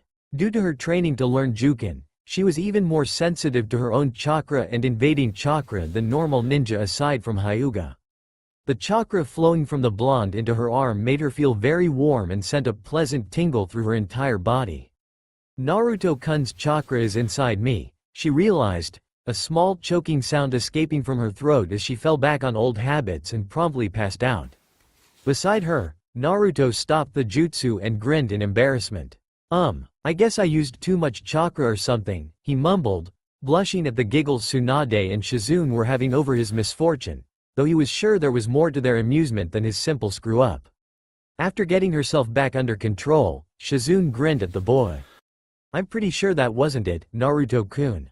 The technique is designed to simply detect abnormalities, nothing beyond that. Increasing your chakra output would only allow you to cover more area without having to move your hands. Huh? Then why'd she pass out? Shizune shrugged, deciding to let him figure that out for himself. Why don't you come over here and try it again? Okay. Naruto agreed warily, still not sure he hadn't accidentally hurt Hinata and not wanting to damage anyone else by accident. He crossed the room and sat down beside Shizune, performing the seals and putting less chakra into the jutsu than he had the first time so that it came out how it had looked when he'd gotten it somewhat more under control. He pressed the dark green chakra coating his hands to the older kunoichi's arm and concentrated on what he could feel from the technique. Beside the boy, Shizune blushed. Oh my, she murmured, eyes unconsciously falling half closed. I may have been mistaken. What? Tsunade asked, quietly, not wanting to break the boy's concentration since he didn't seem to be paying attention to them at the moment. It's very, Shizune bit her lip as Naruto's concentration slipped momentarily, nice. Rolling her eyes, Tsunade went back to studying the forbidden scroll until they reached port, intending to ignore her apprentices until then. You're both perverts, she mumbled quietly. By the time they stepped off the ship onto the pier, both Hinata and Shizune were red-faced and feeling more than a little frustrated. Hinata had woken shortly after passing out and she and Naruto had taken turns trying the jutsu on each other and Shizune, though most of that was a constant non-verbal argument over who got to be Naruto's test subject. Walking behind the two younger kunoichi and in front of Tsunade, Naruto yawned and stretched his arms over his head. Man, I'm hungry, Naruto complained when his stomach gurgled. How about we get something to eat then? Tsunade suggested, getting agreements all around. Wandering into the shopping district, Naruto followed the scent of ramen and led the group to a stand a little ways down the street. The girls decided not to begrudge the boy his favorite meal and settled onto stools around him, Hinata to his right and Shizune to his left. Tsunade on the other side of Shizune. Seafood, pork, and beef, Naruto ordered when the cook asked what they would be having. A vegetable bowl please, Shizune ordered. Looking at the menu, Tsunade shrugged and ordered pork while Hinata decided on miso. We should restock our supplies while we're here, Tsunade said around a mouthful of noodles. Before the group could decide one way or another about the matter, a commotion from down the street drew their attention. A small bandaged girl of around Naruto and Hinata's age came running down the street, her dull brown hair occasionally flopping up into her face as she ran. Naruto was drinking the last of his second bowl when she neared the stand they were eating at and one of the crowd drawn in by the commotion picked up a large rock off the street and flung it at the girl. The stone missed the girl by a mile, but managed to catch Naruto in the back of his head. Get out of our town, you little monster. A woman behind them yelled, tossing another stone at the girl. A wave of killing intent rolled across the shopping district, nearly sending the crowd to their knees.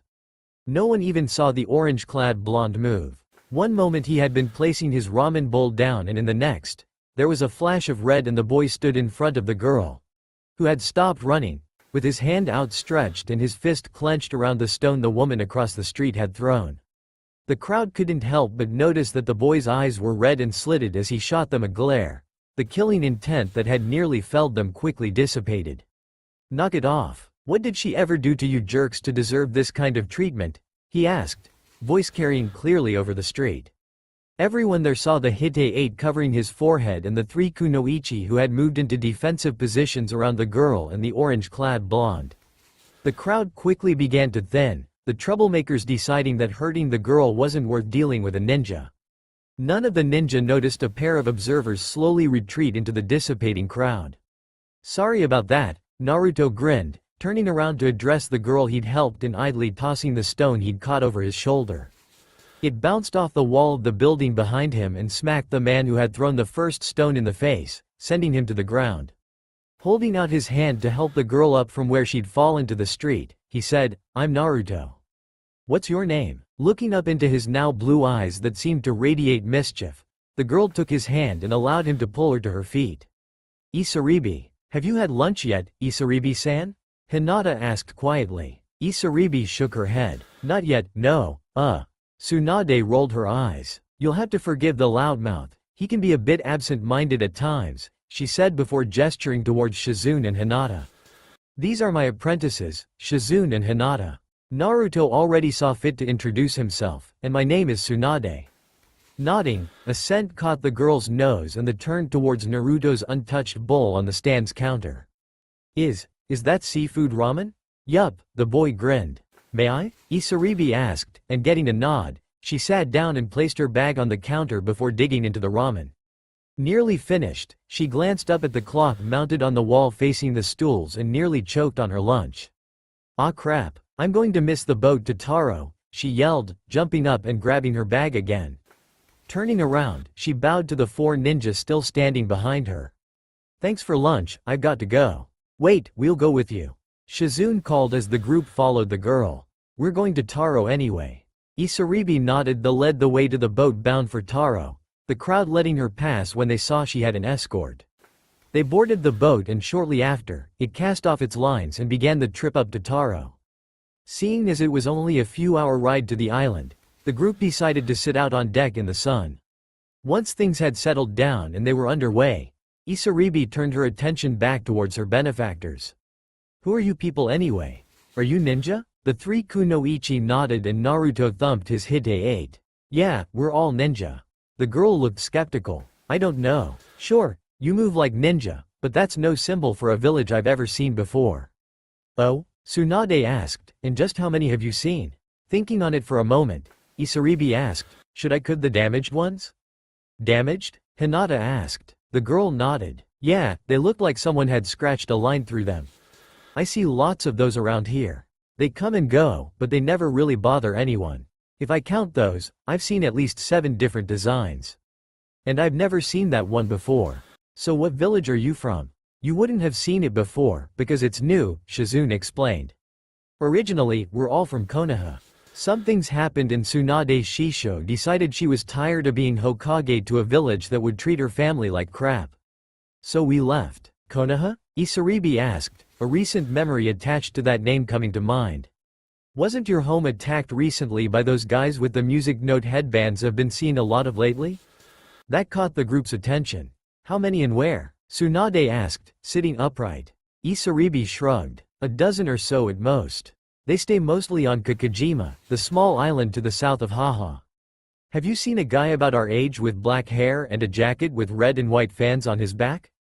Naruto asked quickly. Isaribi shook her head and Naruto seemed to deflate. "Shit, how about this man?" Shizune asked, pulling out a bingo book and pointing to a picture of Orochimaru.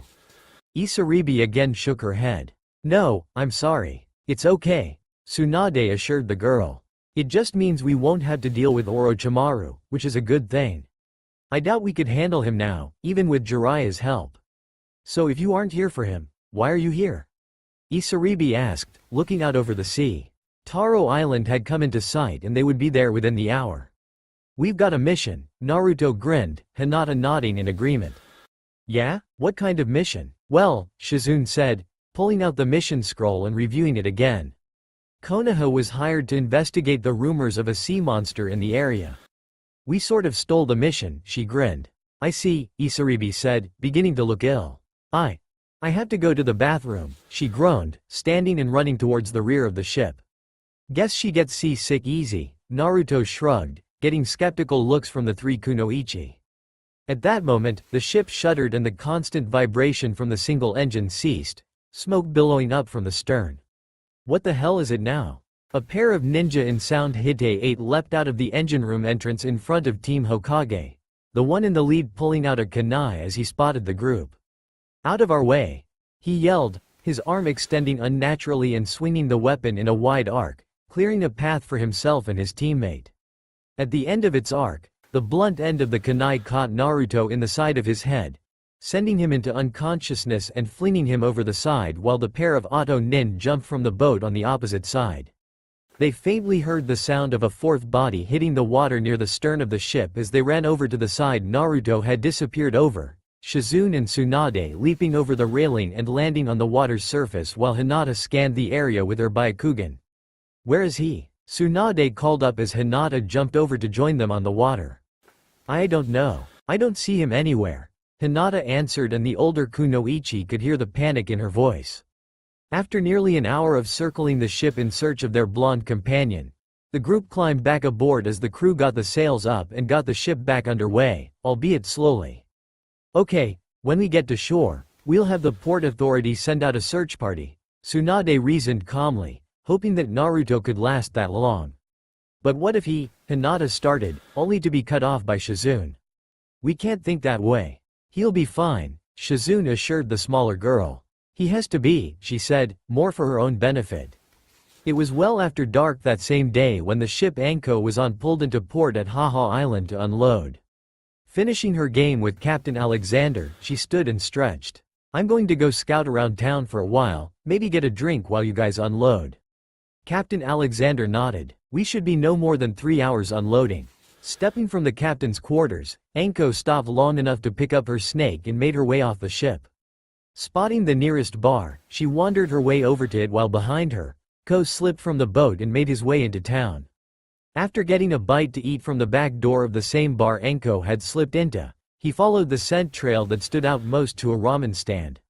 Fox Kid was here, earlier today. We're catching up, he thought, slipping back into the shadows along the street and following the boy's scent back to the docks, where it ended at a different berth from where it had started.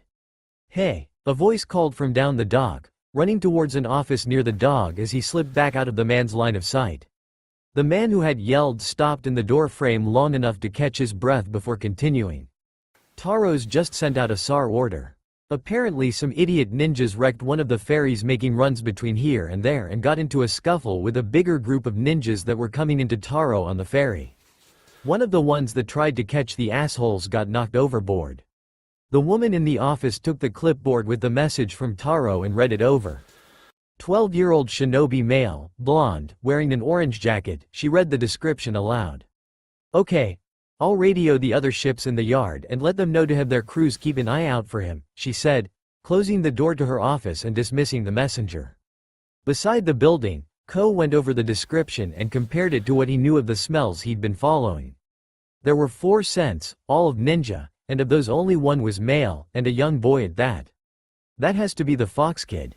If he's missing, I'll have to find the other group and deliver this. His mind made up, Ko made his way back down the dock and up the boarding plank onto the ship he knew would be going up to Taro shortly. Anko found her way back onto the ship just as it was preparing to cast off, yawning as she made her way back into Captain Alexander's quarters to make sure he knew she was aboard. Welcome back. Enjoy yourself? He asked, a grin on his face as he studied the board that he had still yet to clear from his last loss against the woman.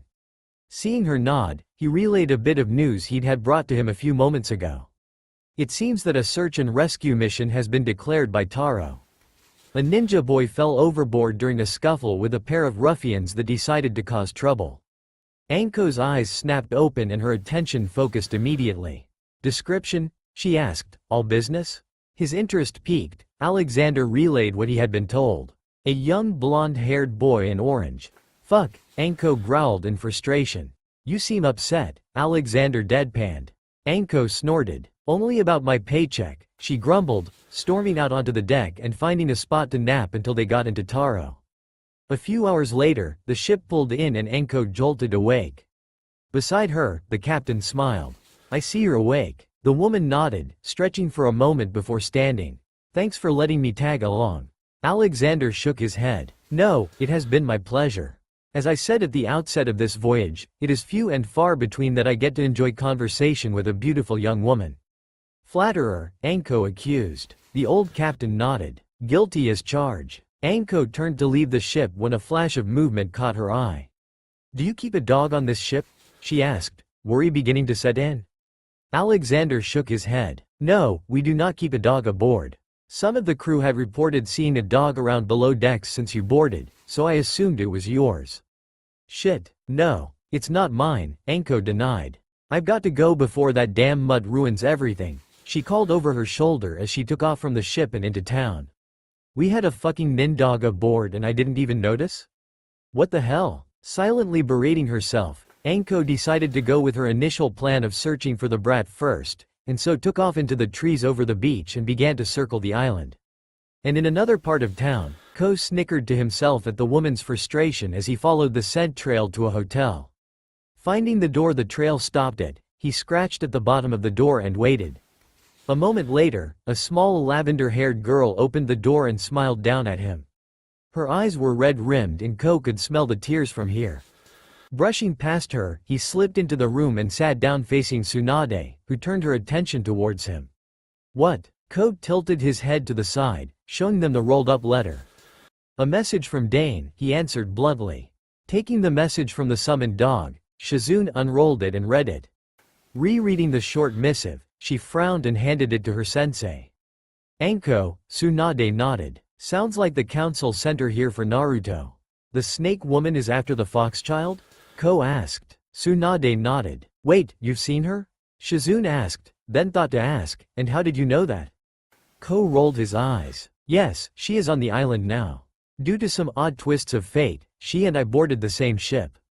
And as for the boy, I can smell it. I assumed he had a contract with the foxes, but before encountering his scent I was not aware that there even was one. No, it's something else, Shizune answered.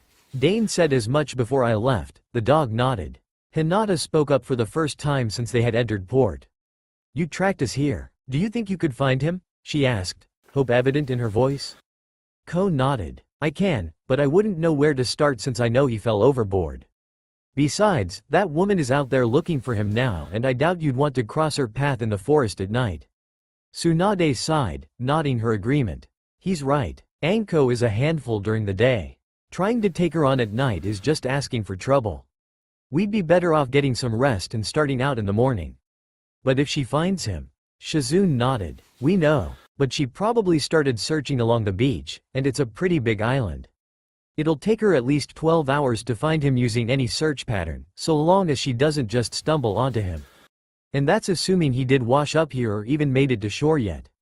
Shizune wasn't quite willing to voice the obvious addition, if he's even still alive. That morning, Naruto woke to the smell of a campfire and fish cooking. Sitting up, he looked around and spotted Isaribi. Hey, you're up, she said, turning the fish on the fire. You probably shouldn't be moving around. You took a pretty nasty hit to the head. Naruto shook his head, which felt fine, before answering. Nah, I healed pretty fast. So, where are we? And where is everyone else? Isaribi bit her lip in trepidation before answering. A little inlet on the northeastern shore of Taro called Fukatsune Bay. You were thrown overboard by that sound guy with the long arms. You weren't moving so I pulled you to shore. Everyone else is probably in port by now. Thanks, Naruto chuckled, taking one of the fish she offered. You're a nice person. I don't see what those guys on Haha have against you. I'm not. Naruto asked around a mouthful of fish.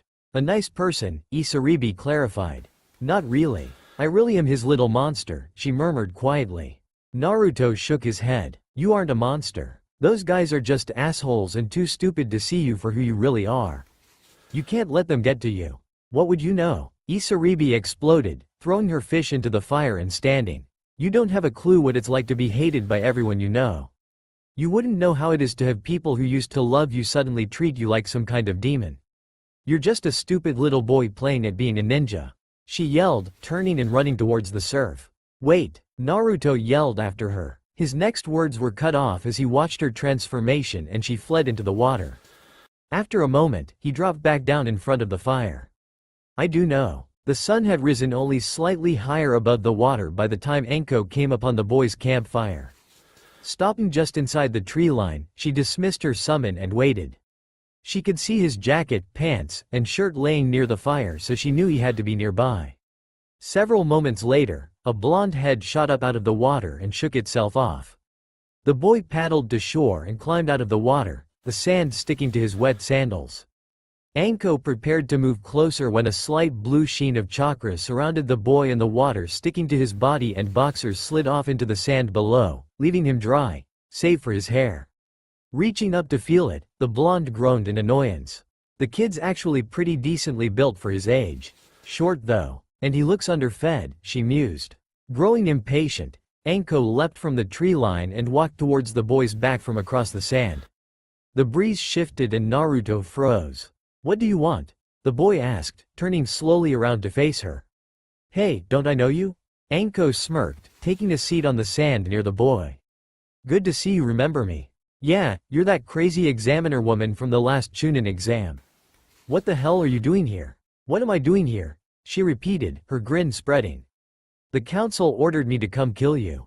Naruto nodded. So, why are you sitting there screwing around when you should be trying to finish your mission? Anko shrugged. This wasn't how she imagined this going. She had planned to meet with the group, since she was sure that Danzo had someone following her to make sure she finished the job.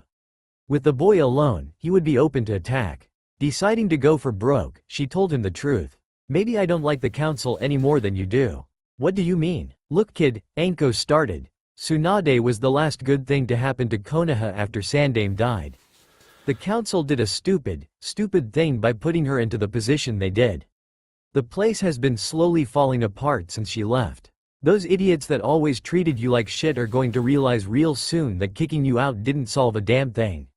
Maybe after that they'll realize that neither did blaming you for something you had no control over. You may not know it, but you and I are a lot alike. We've both been apprenticed to a Sanin, we're both loud and pretty obnoxious, and the truth of the matter is that Konoha would like to see both of us dead. They've just been ignoring me for you in recent years. So what, you want to come with us? The blonde asked, pulling on his clothes now that hair was mostly dry. Anko grinned. Maybe, we'll see. Come on, let's get you to town. The rest of your team is probably already out searching for you. Throwing on his jacket, Naruto nodded. Sure you're not going to stick a kunai in my back as soon as I turn around? Anko rolled her eyes. If I were going to kill you now, I'd at least have the decency to do you from the front. As the pair took off into the trees towards where Anko knew the port was located, Naruto asked, don't you mean, it, not, you? His only answer was a shrug as the woman continued to lead the way. It was nearly noon when Anko and Naruto were intercepted by Team Hokage, plus one dog.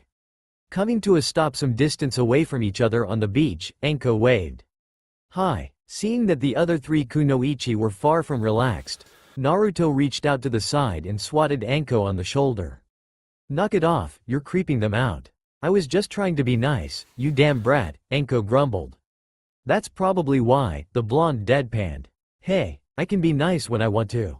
Sure, when you're not being crazy, loud, or throwing kunai at people and then licking them. Naruto nodded before turning his attention back to his team. Crazy lady here says she wants to join up. What about her mission? Shizune asked, not yet relaxing. Naruto shrugged. If she wanted to kill me she's had plenty of chances. After a moment of thought, Tsunade relaxed, and immediately after so did all of the other kunoichi. I'll think about it. Come on, we've still got a mission. Mission? Anko asked as she and Naruto sidled up alongside the three other kunoichi and began to trek back towards town at a much slower pace. So you guys really did steal a bunch of stuff when you left? Some mission scrolls and a few other things, Shizune confirmed. A few other things, my ass. You made off with half the funds in the treasury and the Hokage's library. The council is probably still shitting themselves over that as we speak. If you don't mind my asking, who gave you your orders? Tsunade asked. Danzo, Homura, and Kaharu. Tsunade nodded. And how did they convince you it was a legal mission? They didn't try very hard. They said it was your idea of a joke mostly, Anko explained. So I was right, and they are giving out illegal orders? Tsunade nodded. Well, it won't be long before the tailed Danzo sent to watch me reports back that I've deserted. Their conversation was cut off as the harbor came into sight, and with it a giant amorphous blob of water making its way through the bay toward the port. Looks like we found our sea monster, Shizune pointed out, already thinking of just how successfully completing this mission would spread word of their team across the elemental nations. Up the beach, Amachi, the scientist responsible for carrying out Orochimaru's experiments on enhancing ninja, smirked as he transformed and strode away from the pier where he'd summoned his water creature, flanked on either side by Akato Yoroi and Tsurugi Misumi, Isaribi trailing behind. Just a little more, Isaribi, and I will be able to return you to normal, he promised, though he had no intention of helping the girl. Isaribi stopped following the man who had abducted her and used her for his experiments. She hadn't realized who it was she was traveling with the previous day at first, but once things had calmed down she had remembered that Tsunade was the name of a legendary med-nen. After considering all of her options, she had finally decided that Amachi had no intention of returning her to normal and her best shot at a normal life would be to seek help elsewhere. And with a medic of Tsunade's renown in town, she may have a chance at it. I don't want to do this anymore. You only want to use me to help you steal from these people. You never even tried to fix what you've done to me. Amachi smirked. What is there to fix? I have made you more than you were, better in every way. My beautiful little monster. You should be thanking me. Seeing her turn to run, Amachi caught the girl by the arm and brought her up short, the fingers of his other hand going rigid and the claws at the tips of his fingers lengthening. And if you're going to deny me this, then I'll deal with you as I did with all the other failures. So, you're behind the attacks on the shipping lanes? A woman's voice called from behind the pair, causing Amachi to whirl around to find himself facing a group of 5 ninja. What the hell are you? Asked a blonde, large-eyed woman with a hat tied to her back. The next step of human evolution, Amachi proclaimed haughtily. Let her go, Naruto shouted. Now why would you want a waste of flesh such as this? This is a failed experiment, not even a proper sea monster. But if you want her so badly, you can have her. Amachi yelled, stabbing his hand into Isaribi's side wrist deep before throwing her at the blonde boy. Kill them while I handle the ships, he instructed Yoroi and Misumi, who leapt at the other ninjas. Shizune, Hinata, deal with those two. Naruto, Anko, take out that bastard and his summon while deal with this. Tsunade barked out orders, already in the process of repairing the damage done to the girl. Anko grinned as she charged forward, a kunai drawn in each hand. She was intercepted halfway to her assigned target by one of Misumi's legs, stretched absurdly long to catch her in the stomach. Grunting in pain, she focused her attention on him. You'll do, she growled, launching herself forward on the offensive. Seeing that Anko was occupied, Shizune and Hinata agreed to double-team Yoroi, Hinata slipping into a Jukin stance while Shizune extended a pair of chakra scalpels from her hands. Naruto had leapt over both battles and followed Amachi across the pier, where he was directing his summon to rip open a ship's deck to get at the cargo hold beneath. Noticing the blonde barreling down on him, Amachi smirked. As Naruto neared him, a tentacle composed of water shot up from the bay and wrapped around the blonde, pulling him towards the summon and away from Amachi. You really think a kid like you could stand against me? Naruto ignored the question, instead shotting down one of his own. Why the hell did you do that to her? She's a good person, she didn't deserve that. And you may have killed her, just because she didn't agree with you. I was going to kill her anyway. Why do you care about the little monster? She's not a monster. Naruto yelled back. She's just a little girl that some sick old man decided to play doctor with for that snake bastard. Amachi nodded patronizingly. Perhaps. Then if she isn't the monster, it must be me, he smirked, gesturing towards his transformed body. What do you think? Naruto could feel it now, the rage burning just below the surface of his mind, threatening to overwhelm him. He could almost feel it, the fox standing behind him, its breath hot on his neck urging him on, to kill, destroy this man and show him just how insignificant he really was. And for once, Naruto was in agreement with the fox. You're no monster, just a sick fuck who gets off on hurting kids. You wanted a monster? The blonde, grabbing hold of the power the fox offered and smirking down at Amachi as he felt his own transformation taking place. I'll show you the stuff of nightmares. Yuki exploded off the boy, along with a wave of killing intent that sent any villagers stupid enough to stick around running for the hills. The other members of Team Hokage looked in that direction in worry for a moment before going back to their tasks. Anko summed up the thought on everyone's mind. Shit. The tentacle holding Naruto in place burst into steam on contact with the red chakra boiling off the boy's form. Below him, Amachi stood frozen in sheer terror. And from its place behind the seal, Kyuubi very nearly drooled in anticipation of the kill to come. There would be no battle, no real fight to speak of. No, looking down, it knew that this would be over as quickly as it would be messy. Look at the little hairless ape who wanted to play God tremble in fear of my power, it whispered to the blonde, unable to contain its excitement any longer. Naruto landed on all fours on the surface of the bay. Bringing his hands together in front of him, a red-tinted Rasengan spun into existence with barely a thought. Behind him, a second tail extended from the Yuki shroud, reaching forward and wrapping around the Rasengan. The summon behind him let out an unearthly wail, and in a flash the tail had extended up and out, slamming the Rasengan into the center of the creature and blowing it into water vapor. Naruto leapt up onto the concrete pier some distance in front of Amachi, who fell to his knees as a third tail sprouted from the rear of the Yuki shroud and the killing intent tripled, unconsciously losing his hold over his transformation and leaving him there in his human form. Kill him, crush him, tear him asunder and bathe this town in his blood. The Kyuubi-possessed boy continued towards his target, his prey, every step burning his footprints into the concrete. Amachi's bladder released itself as he attempted to back away from the thing in front of him and he found himself backing into a wall. The boy's clawed hands trembled as he looked down on the man that had brought so much pain and suffering to the people of Sea Country, immediately reminded of Gatu and Wave. Taking a steadying breath, the boy stilled his shaking and began releasing the power he'd called upon. No, if you don't have the stomach for it, then let someone who does, growled the fox, thrashing against the cage seal even as its power dissipated around the boy. I said no, I'm not a monster, he murmured, bringing his leg around and kicking Amachi so his head smashed against the wall behind him. Deciding that Amachi was no longer a threat, the boy turned to rejoin his teammates. The sound of feet scuffing against concrete caused Naruto to turn around, but it was too late to even begin to dodge the partially transformed hand Amachi slammed into his chest. Die you little bastard, Amachi growled. What he found as he looked into the supposedly dying blonde's face was not surprise, shock, or even regret to be losing his life. No, he found only pity. The realization that the blonde had spared his life from the real monster and he had thrown the chance away would be the last thought to pass through his mind. You may deny it, but I am a monster. And if you cannot bring yourself to do what it takes to keep the both of us alive, then I will. Yuki again exploded off the boy, forming the tails and pulling Amachi away from him and into the air. Before he could even draw breath to scream, they pulled, scattering pieces of the scientist across the pier and raining blood down in a show that would, at one time, have made Gaara jealous.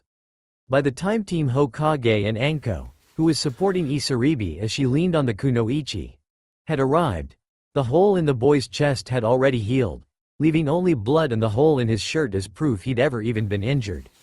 Turning to face his friends as the Yuki around him dissipated, Naruto grinned weakly before passing out, chakra exhaustion, blood loss, and overuse of Kyuubi's power sending him into blissful unconsciousness. That's all for my now. If you enjoy then please like, share and do comments.